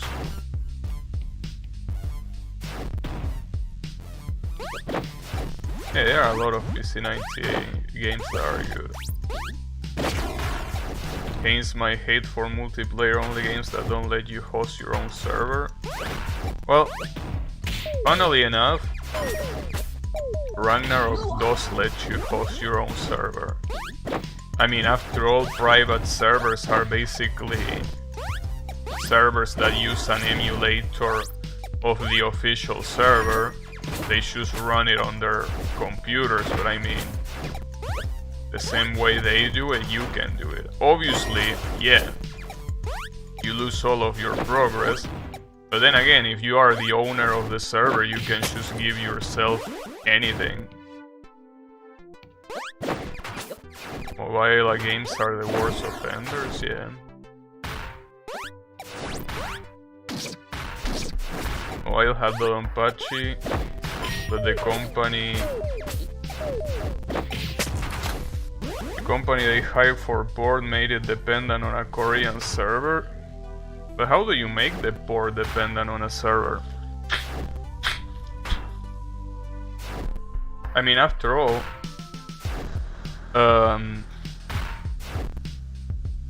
Dodonpachi is a single player game. What will you need to host? Yeah, Yannick is playing 2 gachas.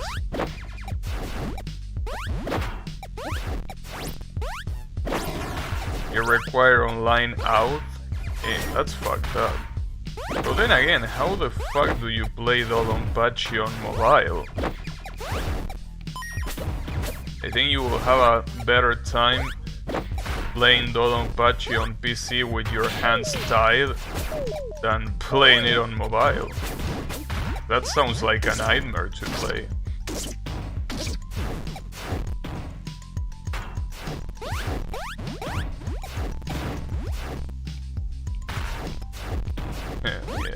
could say DRM is a sin. Yeah, Steam doesn't lock you out that bad. Oh shit, I took so long to come here that the monster that killed me before actually just fell. That's pretty funny. There we go, checkpoint. Finally. That checkpoint took a long time to be over.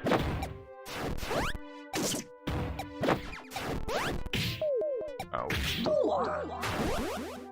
People play those Android Toho games, even score, and no bone. Well, I mean, it is true that you can play in a phone using a controller that is attached to it. But, you know, the real question is, why would you do that? I mean, after all, if you're gonna do that, might as well play on PC. Because the whole point of playing on mobile is that you can play on the go.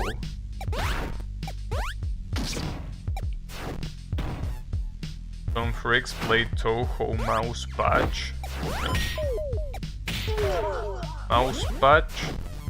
Yeah, but the problem of using mouse is that, I mean, unless you make, you know, the characters have the same speed as your mouse, I don't think that it's possible to play with mouse. Because your movement is not gonna match the speed of the character. Can you imagine playing on gamepad? But I'm pretty sure you could also attach a keyboard there. Pretty sure that it wouldn't be limited to just a gamepad. Oh fuck. Oh, that's so fucked up, but I'm still fine. Yeah. In. Wait, up? It said going up? Did I miss a secret? Because it said up. Or maybe it just meant going up here. Oh shit. A console? Bullet Heaven 2 has mouse support, but you're locked to match speed of character. Yeah, exactly. That's very bad.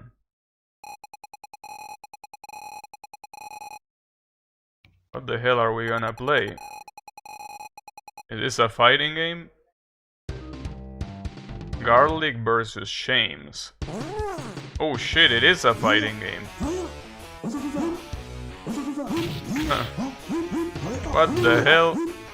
This is a functioning game? Unbelievable. How the fuck? The developer is a fucking madman. How do you make a fucking working fighting game here?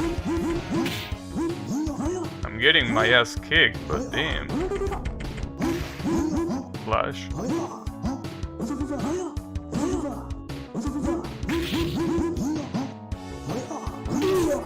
Damn it. Yeah, so many games in the game. Street Fighter 2. Maybe it is a Street Fighter 2. Apparently, I don't have motions, I think. I only have normal kicks and normal punches. But if I spam punch, I can basically do that long as combo. No, there is a motion. If you do quarter circle forward, that comes up. Damn it. James fucked my ass. I ain't gonna give up. I'm gonna keep going until you fucking die, you know? Just want you to know that. Want to know if I have... Oh, I do have a Shoryuken! And that's crazy. Wonder if I have any combination with kicks. Because so far the only combinations that I found is with punches. Doesn't seem like kick has combinations. Maybe there is a charge attack? No, doesn't seem like there are charge attacks.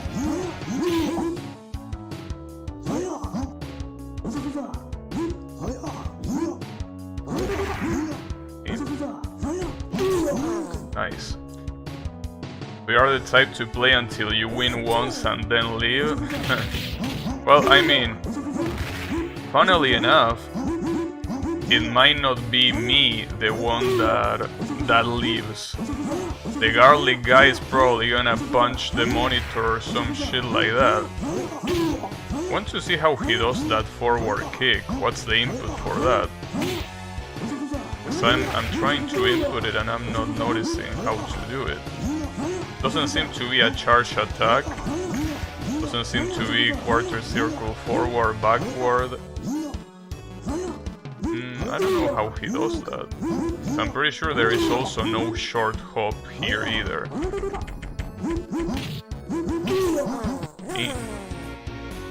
Have you tried 720? I haven't, but it will be pretty nice if you have a command grab. Let's see if this game has a command grab. Let's see. I don't think it, no, I don't think it does. It will be pretty funny though. What happens? I wonder if he's negative in any of these punches, cause I can just block. Let's see. His corner.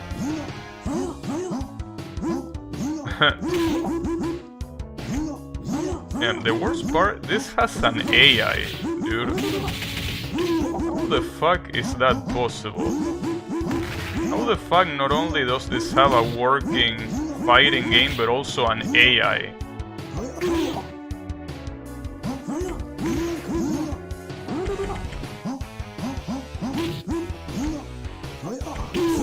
Get fucked. Sonic Boom? No, there is no Sonic Boom. Will you please win? I'm running out of battery and tomorrow I have to wake up and feed my cat. But why don't you feed him today instead? You know, don't live for tomorrow what you can do today or shit like that. How is it going, Tusk? Yeah, it's alright, don't worry. This win is for you. Here, look at this.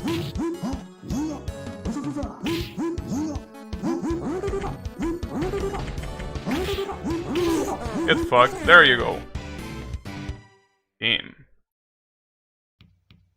Oh, and I got an achievement called King Off. But it seems that you can play as many times as you want. I thought he was gonna chop the console in half. But it doesn't seem like that's the case. Damn, so you have unlimited play. This is more of a fighting game than anything Tasofro has put out. Can you fucking believe that?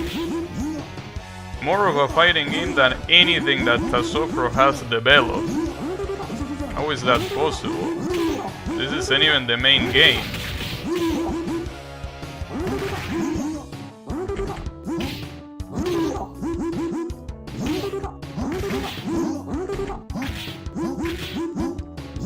These are footsies. Advanced footsies. Ah, motherfucker. Gabi has a show and no phone, of course. I need a phone to do my show. A programmer, bro. I don't program with my fucking phone.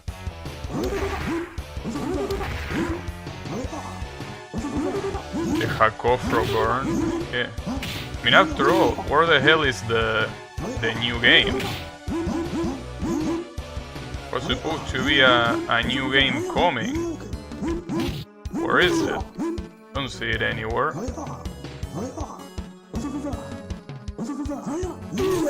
Damn, good uppercut, bitch.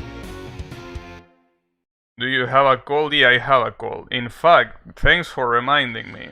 Give me a second. Yeah, I do have a cold. How is it going, Colo? No weather system? That makes the game even better. Alright, let's try that again. I mean, I don't want to live with a defeat. I'm gonna beat this guy again. Don't give a shit. Disgusting. You are disgusting.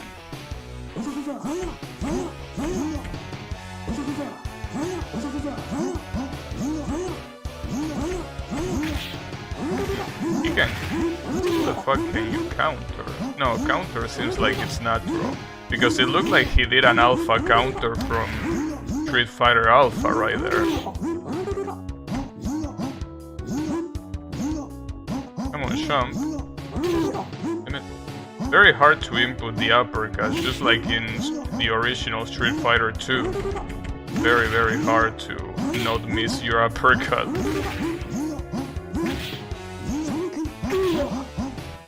Yeah, basically, just like the original Street Fighter 2, uppercuts are usually something that you don't want to do. Because of how hard it is to input them.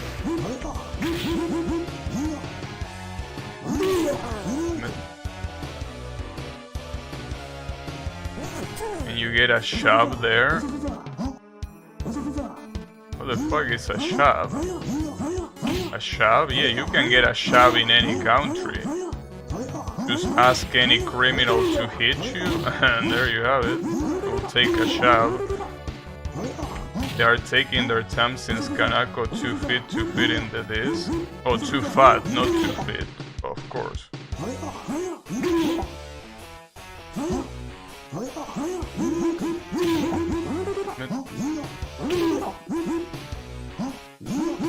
At least there is no time limit in the rounds. Well, I say at least, I don't know if that works on my favor. Because I can't run the clock when I have HP advantage. The vaccine?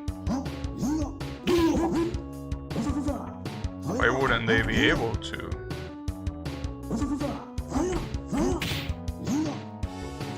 Yeah, shot, I think that it's a more universal word in that case. I heard more that word than shove.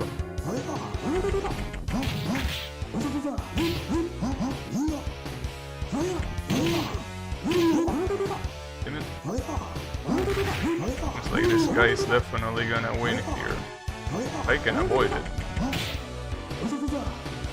Just that forward kick that he does has almost no fucking recovery. That kick is absolutely criminal. Damn, get fucked. There we go. Damn, he still had health remaining. Well, you like that? I like that. Good shit. At least I got the achievement.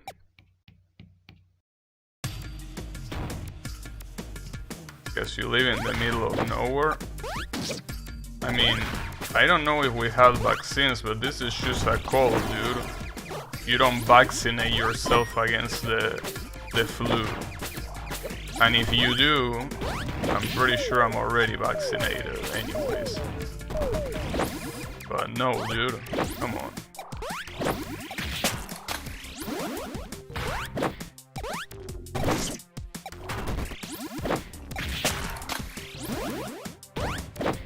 I believe they made a fighting game for free. Yeah.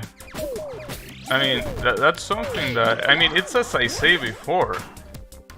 Whoever made this game is more competent making fighting games than many other companies. It's insane. And yeah, they do it for free too. Like, how many games did we already find in this game? There is easily like, I don't know, around 6 games already. So fucked up.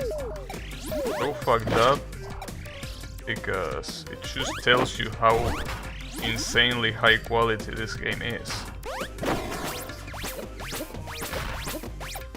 Really something that just keeps adding to the pile.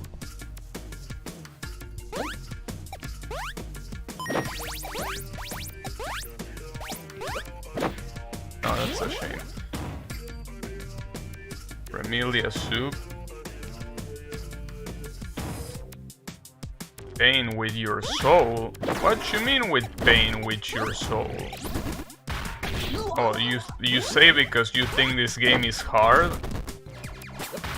Come on, bro, this game is not that hard. I mean, at least not compared to the likes of Wings of B. compared to that shit, this is a breeze.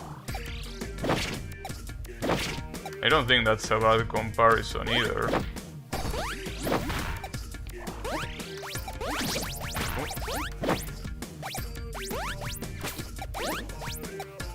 Wonder what to do there, how to get that coin. Because if I do that, that's the issue, I can't go to that platform. I must get my vaccine every year. Sure. Anyways. The issue here is those things, those platforms that are on the chain, they are so separated from each other that you can't really jump from one to the other, so you have to use the other platforms to jump.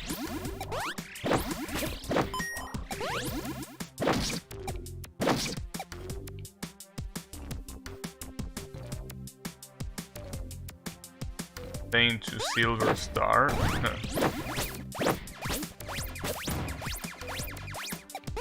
Well, Riemann... Yeah, Riemann might not have a soul, but I don't know. Damn it, those fucking goats. Actually, I don't even know if they are goats. I mean, they look very particular after all. I don't know if I will really call them... call them goats. I mean, if they are not goats, what are they? Maybe they are ships? I don't know.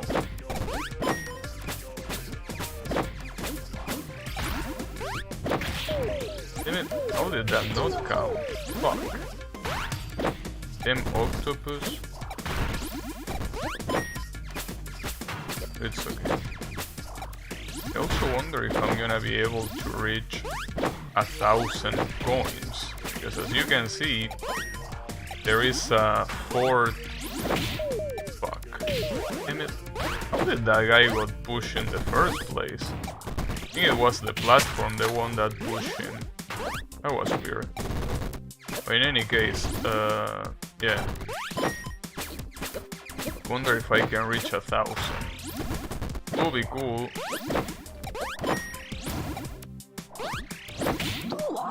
That platform basically changes the direction of the enemy so fast. Yeah, the knockback is pretty strong, but at the same time, if you get lucky enough, you can survive miraculously, thanks to the fact that some hits knock you back, but they don't really kill you. So what should I do here? Should I bait this goat? Fuck. I thought it was gonna go a lot lower than that. It just teleports. So I will say that that is indeed a very weird enemy placement, because basically that enemy being placed there, it can't do anything other than moving forcibly because of the platform. But yeah, it is indeed quite weird. So maybe the game intends you to go up instead of going down, you know?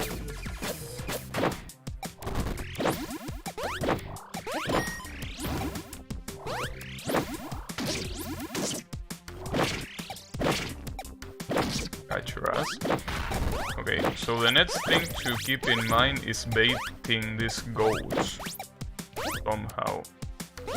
I'm pretty sure more are gonna spawn. Okay, more are gonna spawn. I fucked that up. It's just so hard for me to remember that if I stay in that platform I die. So I can't do anything else. Are you serious?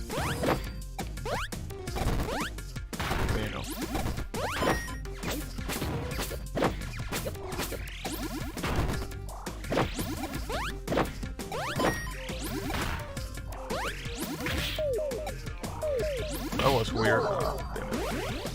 Yeah, I mean, the iframes just couldn't last for too long. It would be weird if they did. I also do wonder if it really makes any sense for me to try to collect every single coin in the game. I mean, after all, well, see, the thing is, I think that so far I have been able to collect every single coin, which is the reason why I don't want to stop right now. Too late to stop. Okay, nice. So I pick up the coin. Next stop. Oh, checkpoint. There we go. Nice. So the good thing is that that checkpoint is gone. Yeah, the octopus goes wherever it wants. Oh, I pick up the coin somehow. I think I pick it up after getting pushback. Oh, speaking of coin. Okay. So, what do I do here? Oh, that seems to work.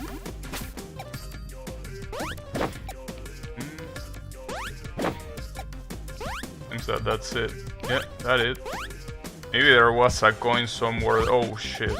Damn, an auto-scrolling stage? Damn, that's fucked up. An auto-scrolling stage. I think this is the first time that we get an auto-scrolling stage. Damn.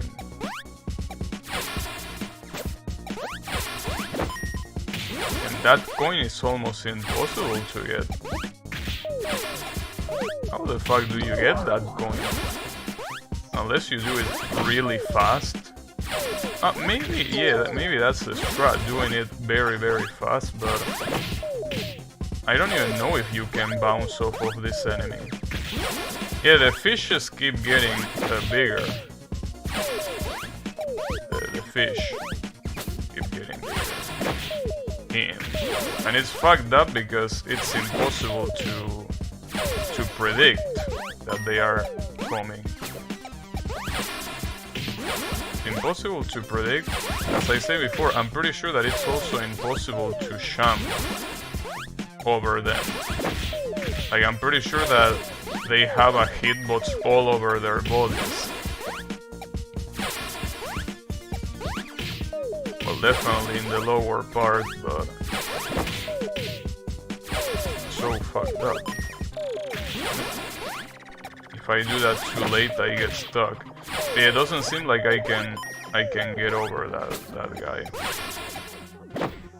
Damn, that was very close. Fuck. And this is brutal. It's brutal because the scrolling itself is very fast, but it doesn't help that these guys are gigantic. Gigantic and also almost impossible to predict. They also activate by proximity. That's something worth mentioning because, you know, basically you can trigger them to your advantage. You don't need to wait. Yeah, I'm getting squished by the magic auto-scrolling. That's an absolute classic. Yeah. A classic auto-scrolling that fucks you up mysteriously. Pretty sure I'm just supposed to go under him. Like, I'm pretty sure that it's... Yeah, it's just that.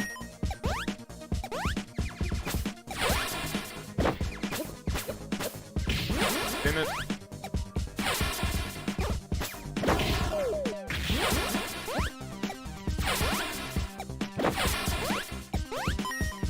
At least that first coin doesn't seem that bad now, but the rest...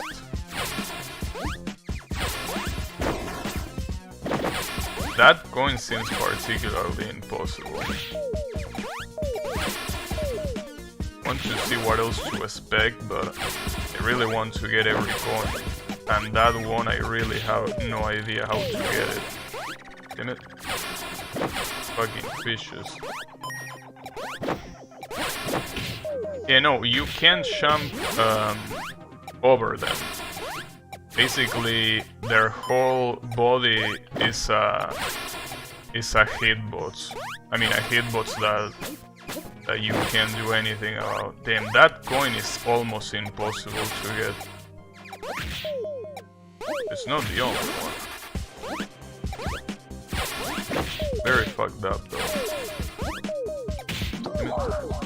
Also very fucked up. Oh, I need to pause because otherwise this guy is gonna do the Diablo thing where he just keeps dying over and over again. Very funny. So no, I don't wanna become Diablo. Also no, it's not too hard, bro.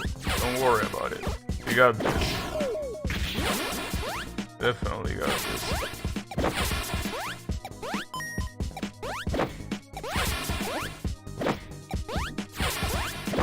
Oh, I can go up there. Sadly, change the paper. Dude, I'm using like 4 different papers, you fucking dumbass. Do you think I will literally use the same paper every time?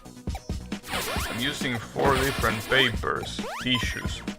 Come on, bro. Besides, it's not like I can do much now. In the middle of something if you haven't noticed.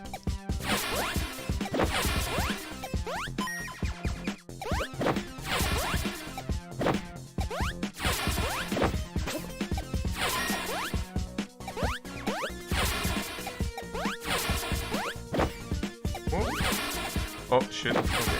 Thunder. Oh, that one is gonna be almost impossible. Put them in the sun. That's not how it works. They are not what's the name? Basically they are paper tissues. They are not fuck, I don't know how to say it. You know, the ones that are made out of wool, I guess. No, but well, whatever. The point is that they are tissues that you are supposed to discard, to throw to the trash after a couple of uses. They are not supposed to be the ones made out of wool or whatever material you can think of. So yeah, no, that ain't gonna work. So it will be a good idea to do that, mostly because of the amount of times that I'm gonna use it.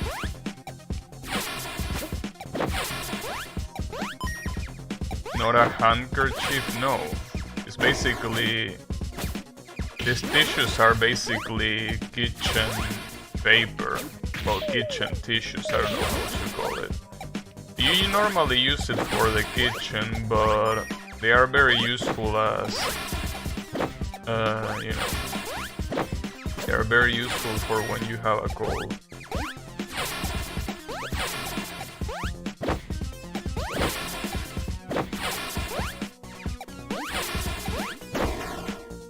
I can't believe I couldn't pick up that fucking coin. That's because I dashed straight to the wall. I shouldn't have done that. Napkins. No, they are just those kind of tissues that you are supposed to... They are made out of paper. You know, it's the kind of... I don't know how to explain in English, but basically they are just tissues that you normally use to clean the kitchen. And that you can throw away once you use them. That's the whole point. They are not supposed to be reused. They are supposed to only be used once.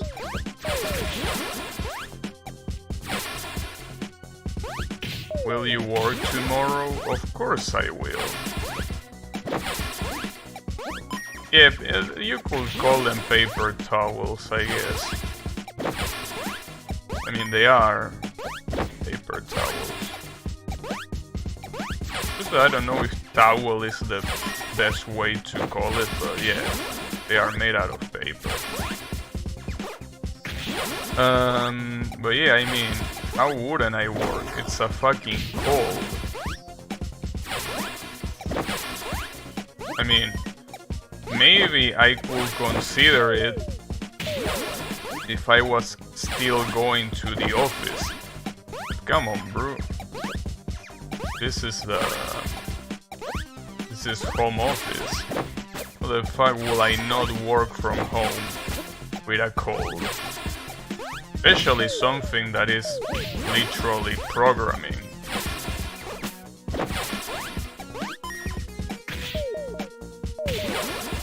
Damn it.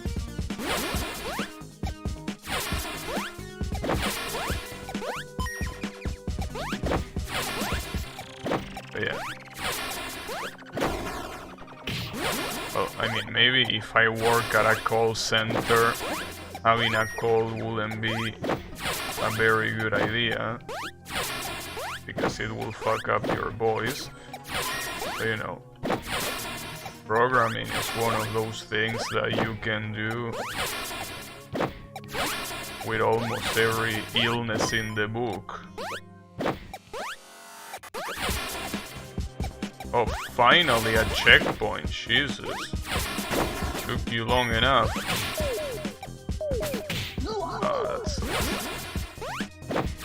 Took you long enough to bring me that fucking checkpoint.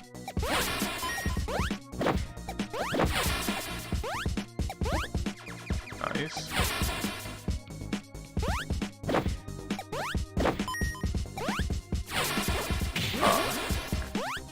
Someone didn't install a good antivirus.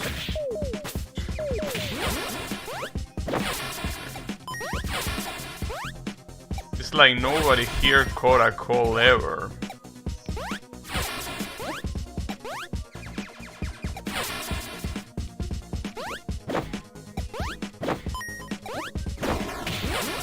Hey, how did that work?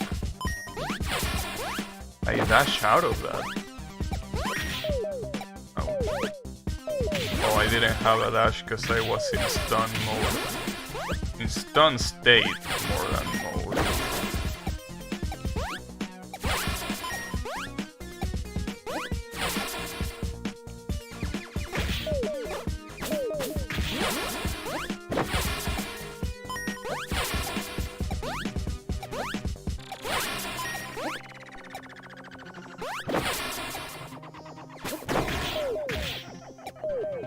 I'm almost alive after that. Almost.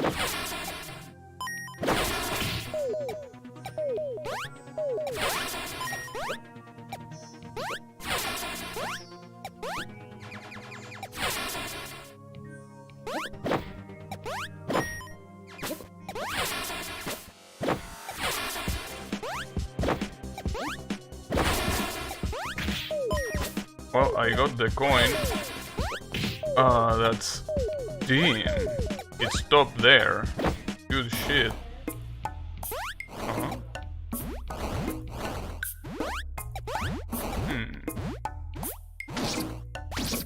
This place looks a little bit suspicious. So, I will say that the most suspicious thing about this place is the fact that this was supposed to be biolaboratory. This looks nothing like that. Like, what part of this place even looks like a biolaboratory? With all these statues, those gigantic fishes.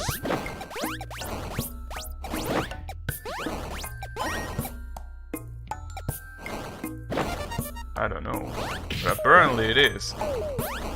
We are inside of a biolaboratory. I don't know how that doesn't hit me, but it must feel very warm. Maybe a little bit warm. Oh shit. Oh, okay, you point upwards. Ah, fuck. Damn, that pattern is fucked. Though at least The funny part here is that the checkpoints are very... The checkpoints are very close to each other in this particular section, which I'm definitely not gonna complain about. It's Rugal's biolab for statue making experiments. But instead of turning fighters into statues, he turns lions into statues. That's interesting. Oh damn, that's a blind spot.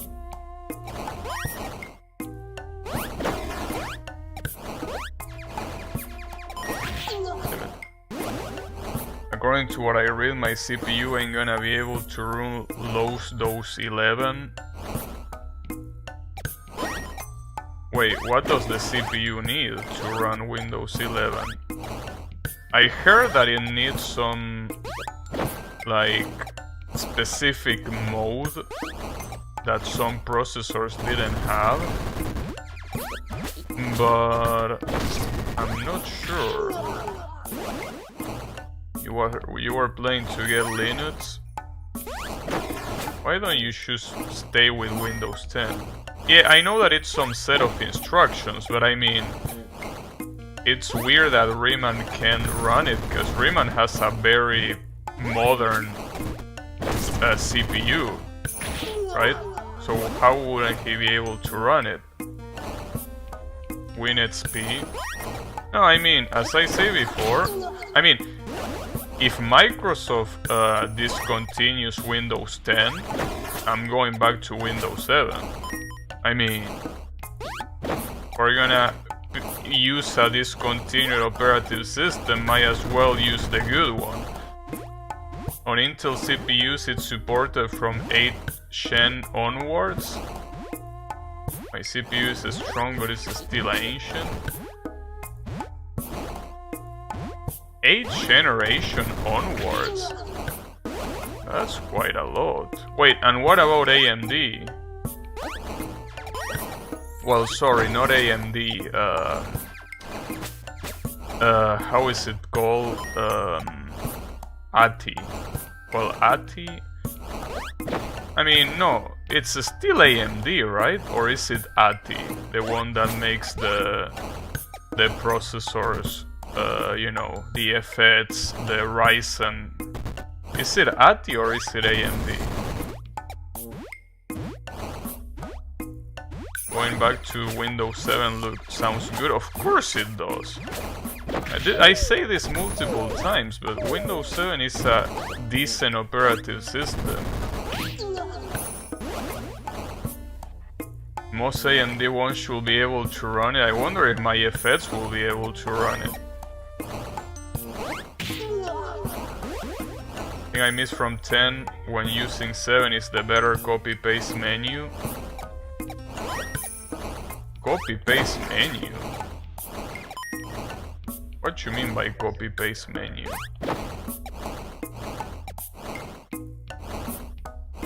I'm not sure if I know what you mean by that. Copy-paste menu.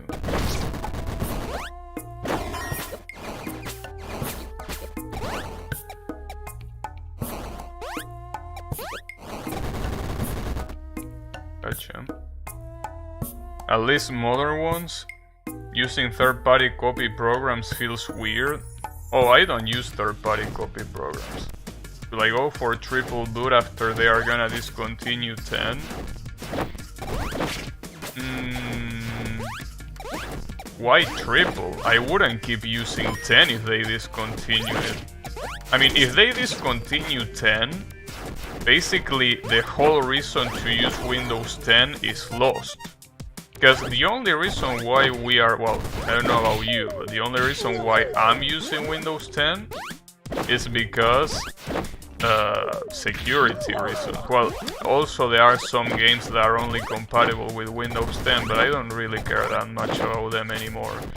So I mostly do it for security reasons. If they are gonna discontinue 10, then there's basically absolutely no reason to keep using it. When pasting file, the UI is better, shows a graph of speed, can post transfer. Oh yeah, I know what you mean. 10.7 Linux. Yeah, but I wouldn't use 10. That's my point. Like, I feel like if you're gonna go as far as to use dual boot, why do you even want Windows 10? Like, the amount of shit that might release for 11 that is not gonna be supported, basically, you know, completely breaks the purpose of using 10. Time to retreat to phones, PCs are dead. Well, hopefully with this, more Linux developers actually want to make a decent distribution that can be used by people that play video games. I feel like leaving 10 shoes to be able to run stuff that ain't gonna run on Linux. Yeah, but, well, yeah, there are some games that only work on Windows 10, but they are really not that many. And those games that can only be run on Windows probably are gonna work for Windows 7 too. Yeah, having 2 Windows installs, Yami talked about that in some other stream, and yeah, it's a bad idea. It's a bad idea because Windows doesn't know how to be a proper operative system, so...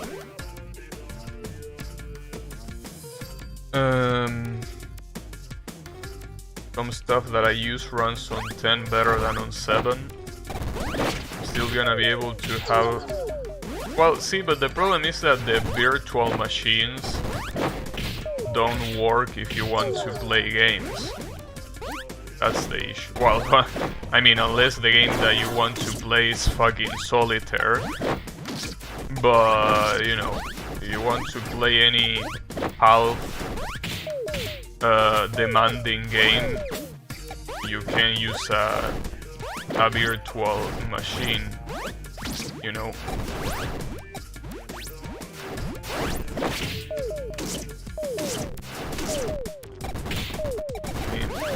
Oh, I'm still alive. Okay. It's cool.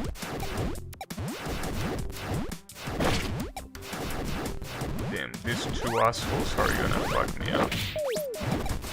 Damn, it wasn't even those 2 assholes, it was the fireball. Can you believe that?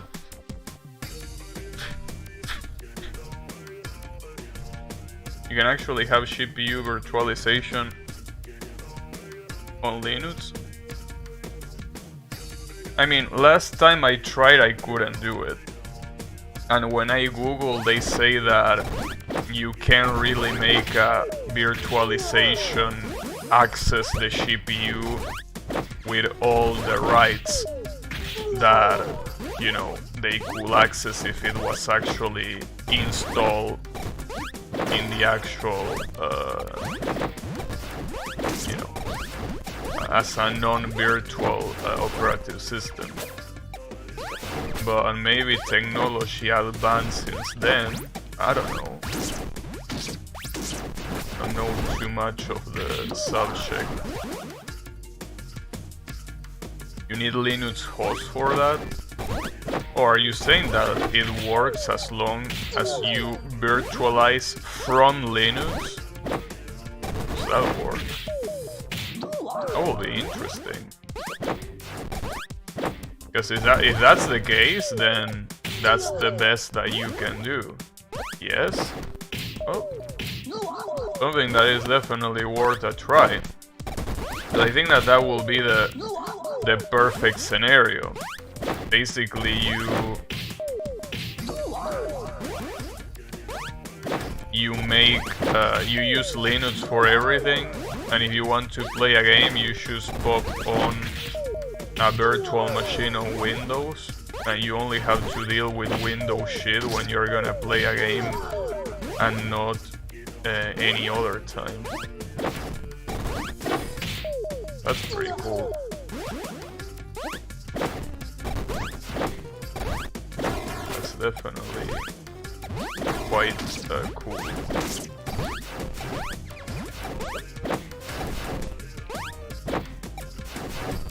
Imagine being able to afford hardware that can do decent virtualization.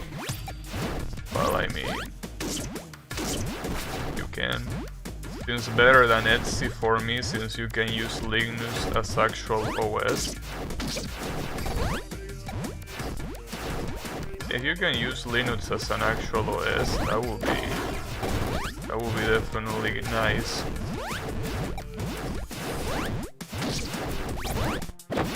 Whoa. There we go. And this is a boss, right? Oh shit, we're going through one of these portals where we need to walk. Like this. Oh, the boss is here? The ninja vampire. Oh shit.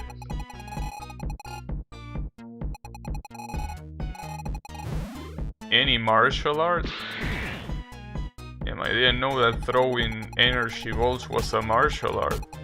Guess I should have learned from Dragon Ball. Damn. Garlic boy is a little bit scared. Right, it's time to run. What happens if I go top speed? Ah, damn it. That's what happens. So apparently the fireballs that this guy throws are dodged naturally by just being fast. You don't need to jump over them or anything like that, you just need to be fast. That's cool. Ah, fuck you. At least we had the checkpoint there. Also, vampire ninja, huh? That's a pretty cool idea. Is there any vampire ninja? Because that's a combination that I don't remember hearing about. Right? A vampire ninja.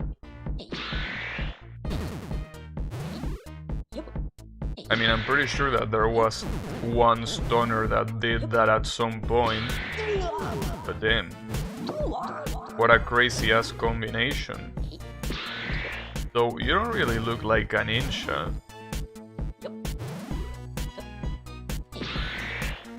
I mean, I will definitely say that he looks like a Dragon Ball character, that's for sure. Oh, we're out of here.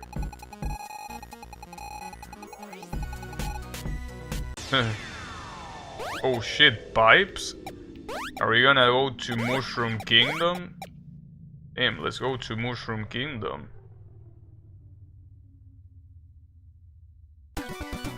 The Goddess Shrine? Oh shit, I wonder if this is the last stage. Who the hell is this? That's not the Goddess, right? No, that's Garlic. Damn. What the hell? That is not safe for work. Damn, what an absolute pervert. Those are literal pixel eyes. Damn.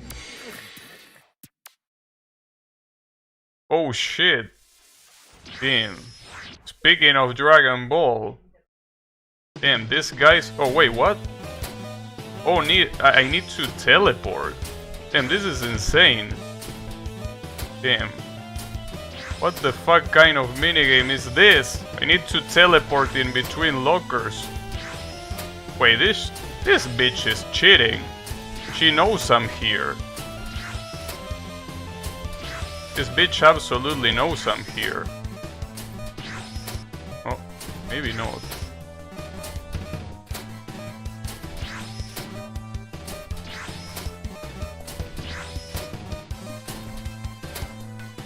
Man, I have to survive so much that it's just insane. I guess the smartest idea is to just teleport to the two that are on the corners. They seem to be the easiest ones to visualize.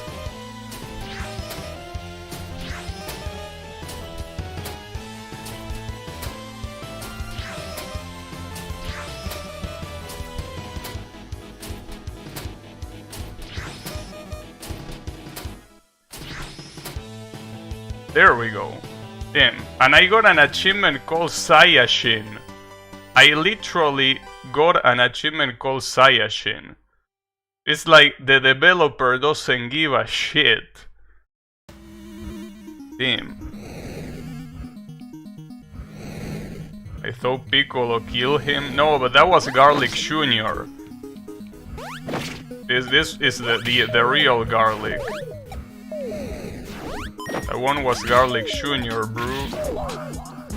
He can sense your key. Yeah, I know, right? Damn, the achievement was literally called Sayashin. Cause I can understand this teleport not being a copyright, right? Like, I mean, it's clear what it's referring to, but it's not copyrighted. But I'm pretty sure that Sayashin is copyrighted, right? This game doesn't give a fuck. Also, if we had any doubts, yes, we reached the maximum amount of love, for sure. As you can see, I mean, I got 50 of love and the bar didn't move. So that's the maximum that we can reach. So that means that I'm assuming if that affects the ending, I'm assuming that we got the good ending. Also, I didn't get a second achievement for doing it perfectly. So I'm assuming that you don't really need to do them perfectly. RTS 3090 is almost 5,500 here.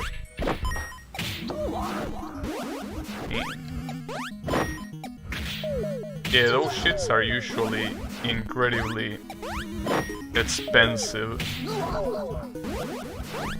Those shits are... oh fuck.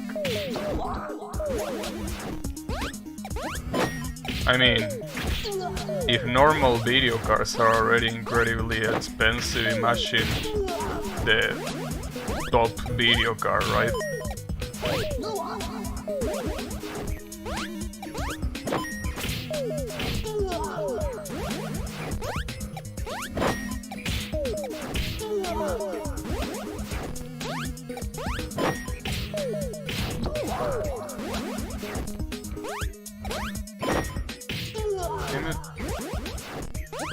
I think the strategy here, I could do that. Careful.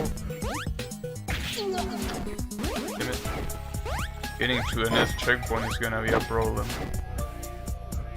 And Nvidia shit is like 160 USD. Nvidia GT, isn't that like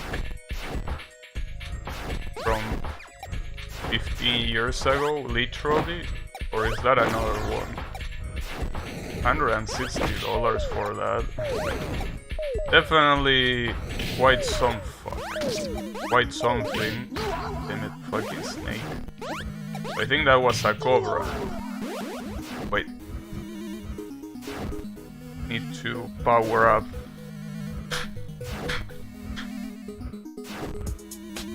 GT should cost as much as a chocolate bar. Hey, maybe it costs... You never know, maybe in Chile a chocolate bar is $160 worth.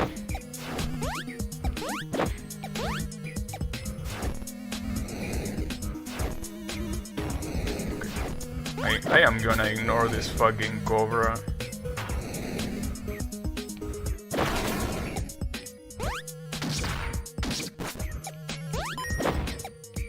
I need a checkpoint.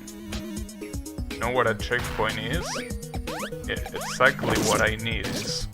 There you go, see? You just needed to ask for it. Chocolate bars are pretty good. Fuck. Man. Can't believe that a slug threw me to the fucking lava.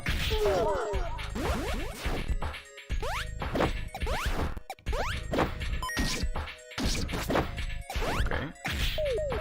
Damn it, I thought that I'd bounce on it.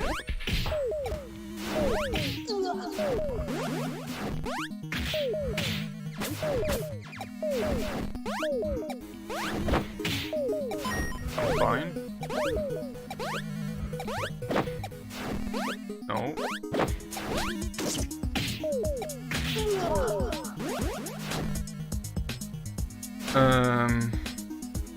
I'll still better go chocolate bar for those money.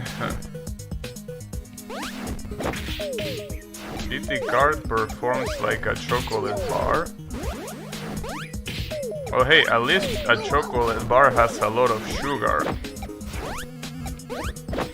I will assume it has a lot of power in it. 37 is probably gonna be better than hundreds for those. Or hundreds of those. Probably.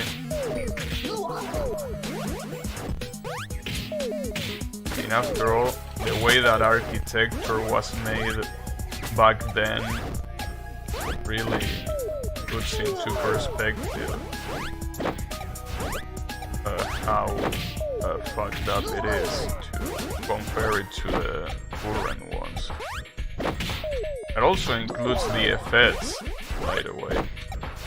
You compare the way that the effects is done to the Ryzen, basically by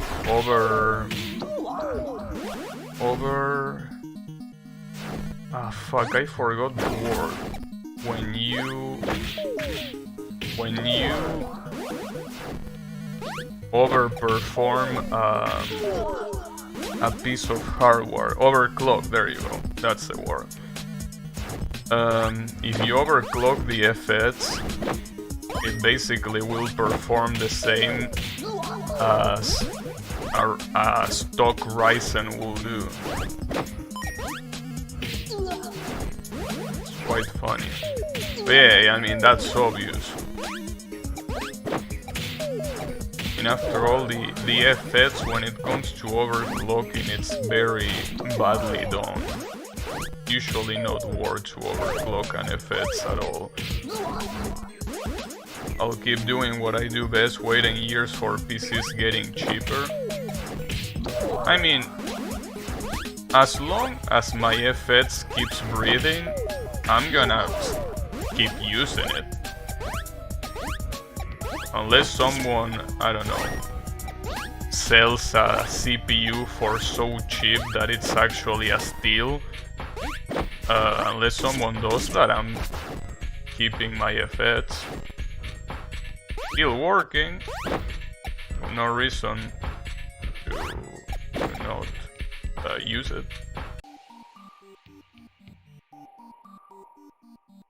The most expensive 3090 is almost 4K USD.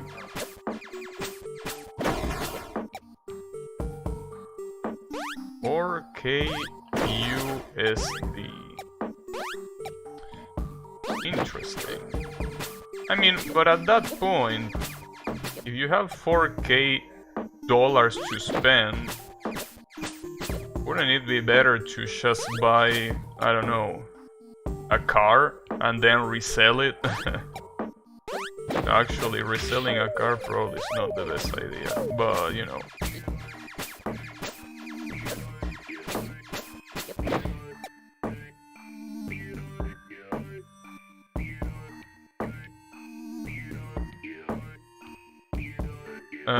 No, Colo. That's a reason to change your computer. Fortunately, my computer doesn't fulfill that description. But you will need to change yours when it inevitably stops working. Before mine, obviously. So, I don't know, bro.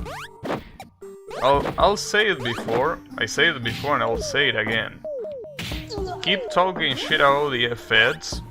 It's gonna outlive your sorry ass computer by God knows how many years. So yeah, keep talking shit. But just know that karma is a bitch. Karma is an absolute bitch. You don't want to make her angry.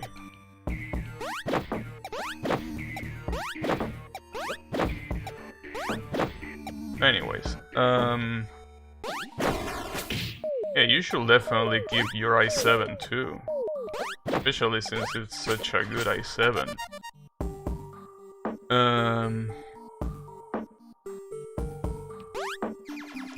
4,700 USD. Yeah, but no, what I was saying is,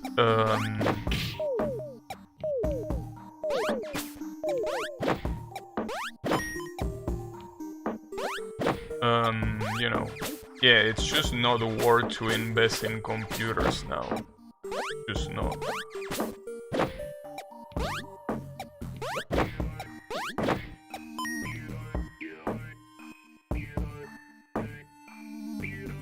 Yeah, I mean, i7s, unless it's like first generation or some shit, or like a low performance one, are very good CPUs no matter what. Like our i7s are pretty much kind of like the gold standard of CPUs. Though nowadays Ryzen's are more popular, but I will say that i7s are always the kind of processor that everyone that wants a really good PC goes for.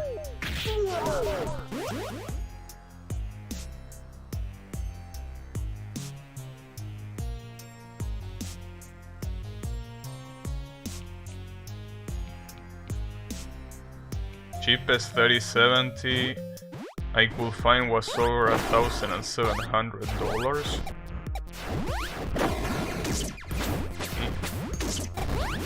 Oh shit. Nice glitch. Ah, damn it. Yeah, I heard a lot of good things about the Ryzen's. Like, the Ryzen's definitely had an insanely good reputation over the last years. Everyone seems to love Ryzen's. And when you consider the price, especially compared to i7s, it definitely makes sense. Yeah.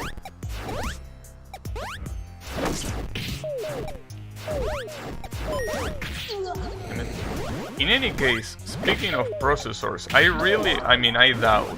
doubt it, but I want to know if my FX is compatible with Windows 11.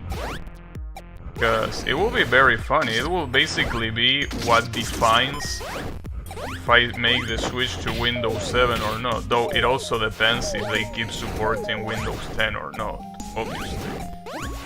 Not just about if 11 is supported or not. Damn it, careful. Ah, fuck. I hit it from the side and it didn't work. But, you know. They will provide support to Windows 10 up to 2025. Huh. That's interesting. Even if I would have been able to run... wouldn't have chosen it. So the real question is, I mean, I remember when Microsoft said that Windows 10 was gonna be like the last Windows, right?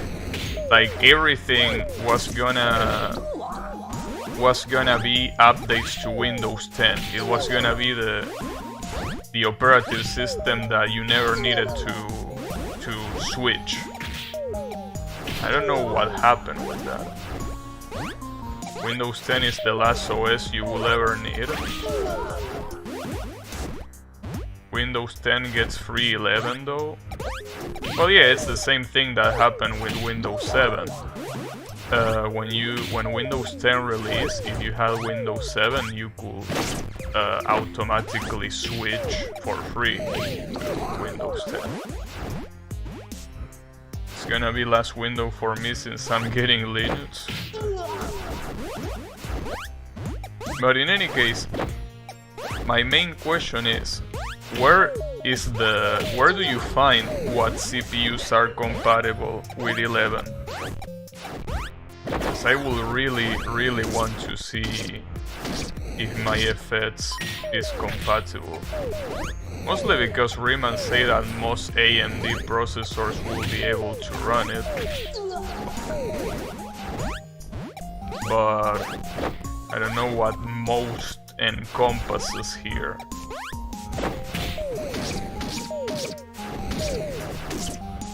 Do these cobras die, or are they immortal? Because right now they look fucking immortal.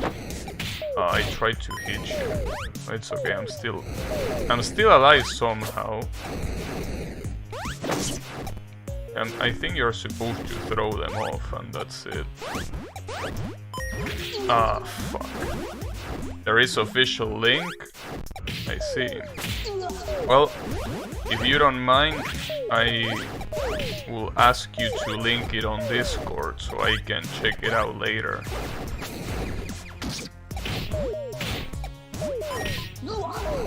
you know.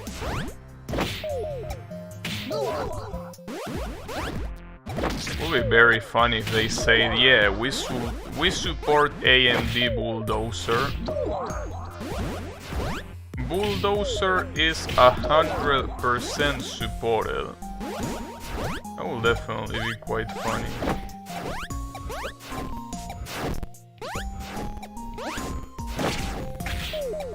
Damn, that coin is so hard to get.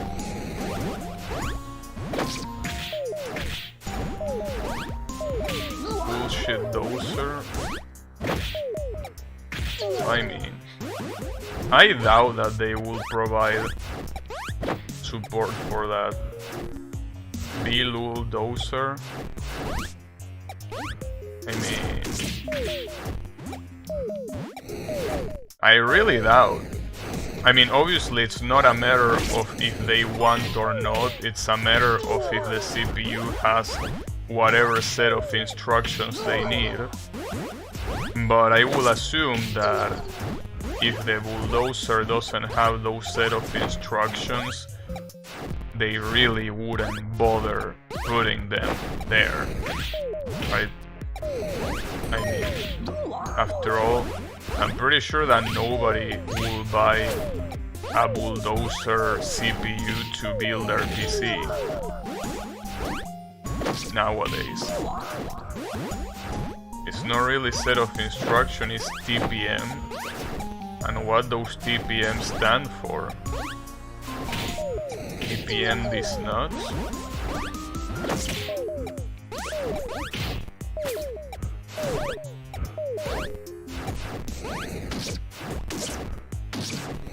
I don't think I can kill this Cobra, really. Yeah, but I don't know what trusted platform module. Right. And what does it do? Trusted platform module.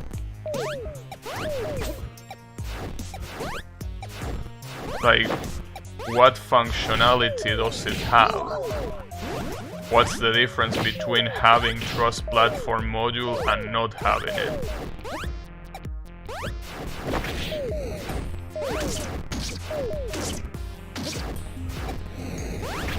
In that fucking coin, dude.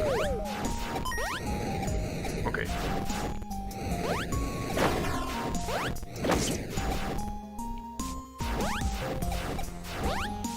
Okay, this should be a safe spot. Yeah, this is a safe spot. But what comes right there is something else, dude. There might be a safe spot. No, that's definitely not a safe spot, okay. Well, maybe for some time. No, not even for some time, damn. Didn't last for too long as a safe spot. Alright. Damn it. Okay, I'm still alive for now. Oh, fuck. No! Damn it. Trusted Platform Module provides a hardware random number generator facilities for the secure generation of cryptographic keys for limited uses. Basically hardware DRM related bullshit like on consoles. Interesting. I wonder how many people, because I don't think, I mean, for a lot of people that's not a minor thing. So I wonder just how many people will be like, that's it, I'm switching to another operative system. Or maybe, I don't think there's gonna be many, honestly. Way too many people are comfortable with Windows regardless of how shitty their practices might or might not be. I don't think that's really gonna mean much usage-wise, unfortunately.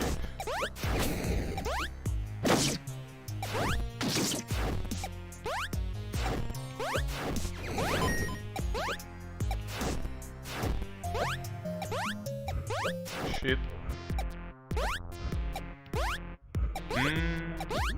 There we go. That was a tough checkpoint. So I think that I should end the stream here, because honestly, if this checkpoint is any harder, like the difficulty of this checkpoint is similar to the previous one, I'm gonna be stuck here for quite a long time. So I think that I'm gonna end the stream now, and we will continue on the next stream. Considering that this place is called the Goddess Shrine, I will have to assume that this is probably gonna be the last stage, but I'm not sure. Maybe there's more. But if it is the last stage, we will definitely be seeing the conclusion to this game on the next stream. 10 plus BMs for stuff that wine can run. Yeah. Sounds like a good plan. But in any case, damn. This shit keeps disconnecting. But anyways, thanks everyone a lot for watching, and I'm gonna be seeing you on the next stream with more garlic. So have a good one, everyone, and hopefully tomorrow I actually have voice to stream, because I most likely will lose it, but we will see. In any case, take care, everyone.